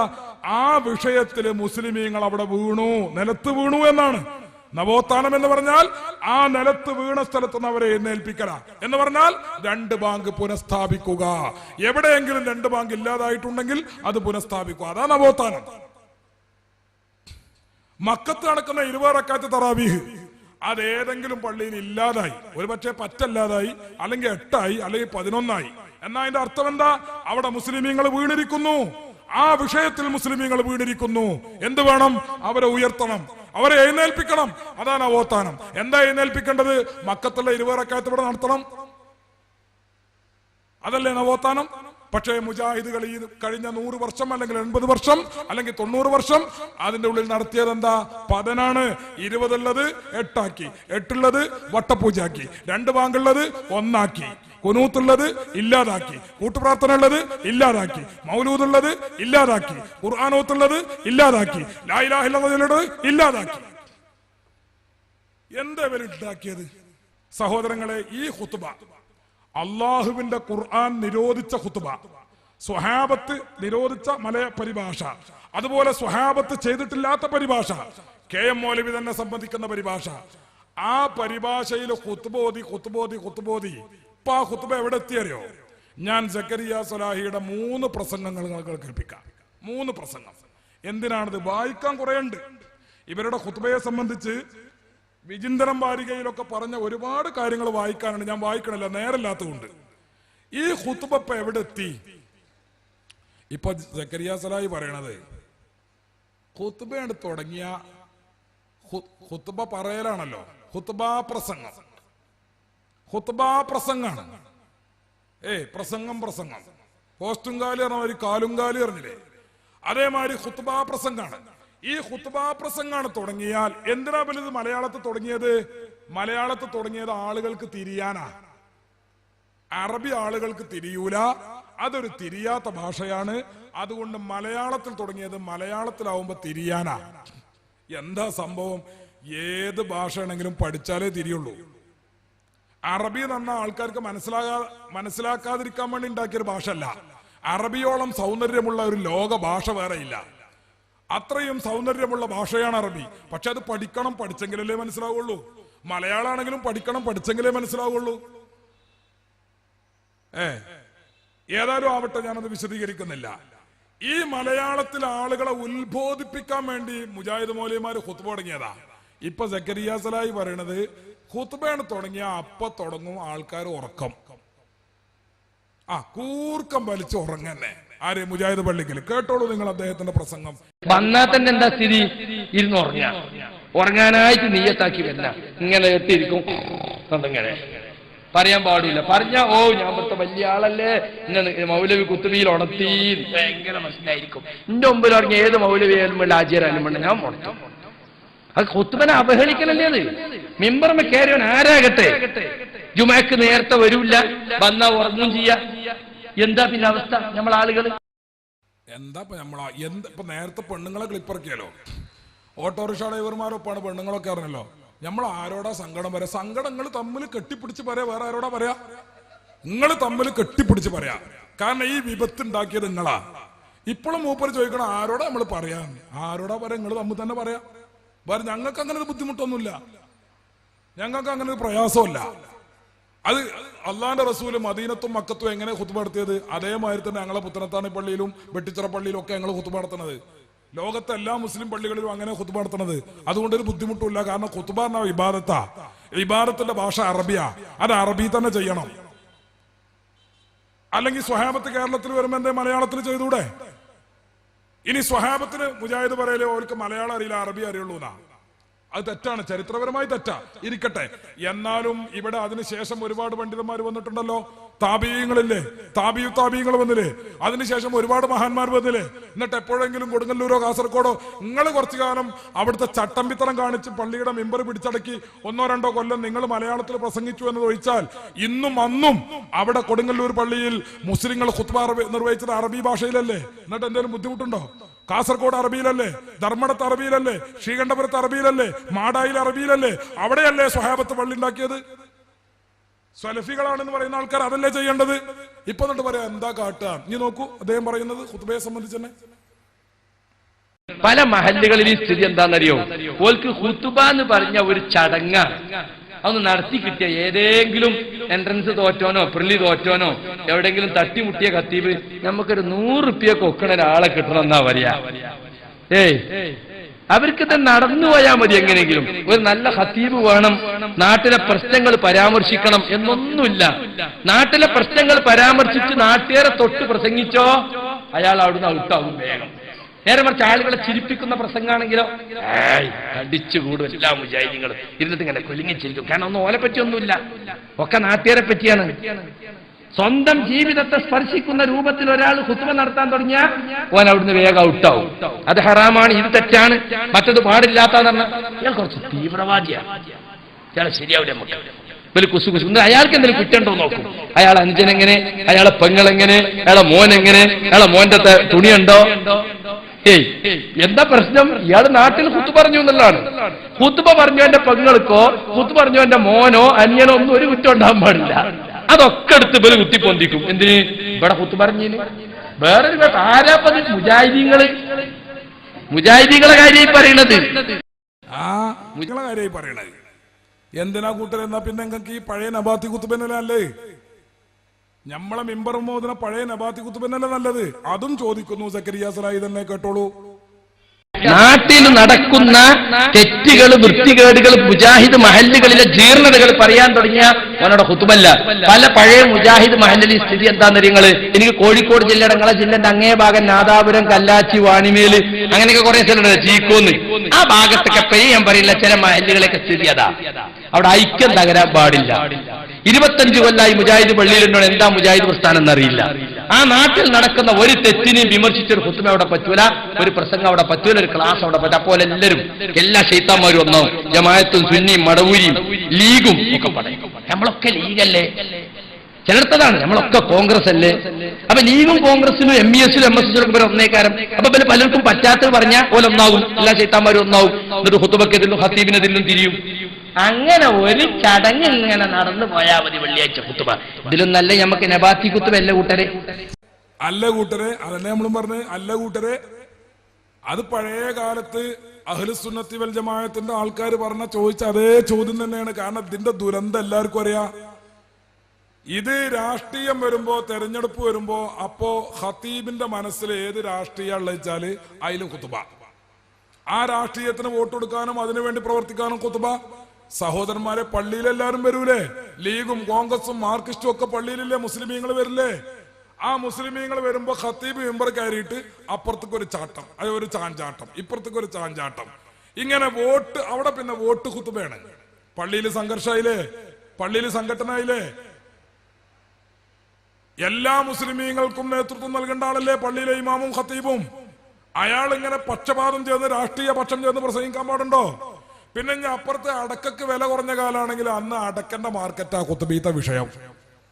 അന്ന് അടക്കന്റെ മാർക്കറ്റ്. തെങ്ങിലെ തേങ്ങക്ക് മണ്ടരി പിടിക്കണ കാലാണ് അന്ന് മണ്ടരിന്റെ വളമയെ കുറിച്ചും അതിന്റെ പിന്നെ കീടനാശിനിയെ കുറിച്ചും അന്നത്തെ ഖുത്ബാദ. വിചിന്തനം വാരികയില് 30 കൊല്ലം ഖുത്ബ കേട്ട ഒരു മുജാഹിദ്, 30 കൊല്ലം ഖുത്ബ കേട്ട ഒരു മുജാഹിദ് അയാളുടെ ഖുത്ബയുടെ അനുഭവങ്ങൾ എഴുതുന്ന ഒരു തുടർലേഖനമുണ്ട് മുജാഹിദിന്റെ പത്രത്തില്. അയാൾ എന്താ പറയണറിയോ?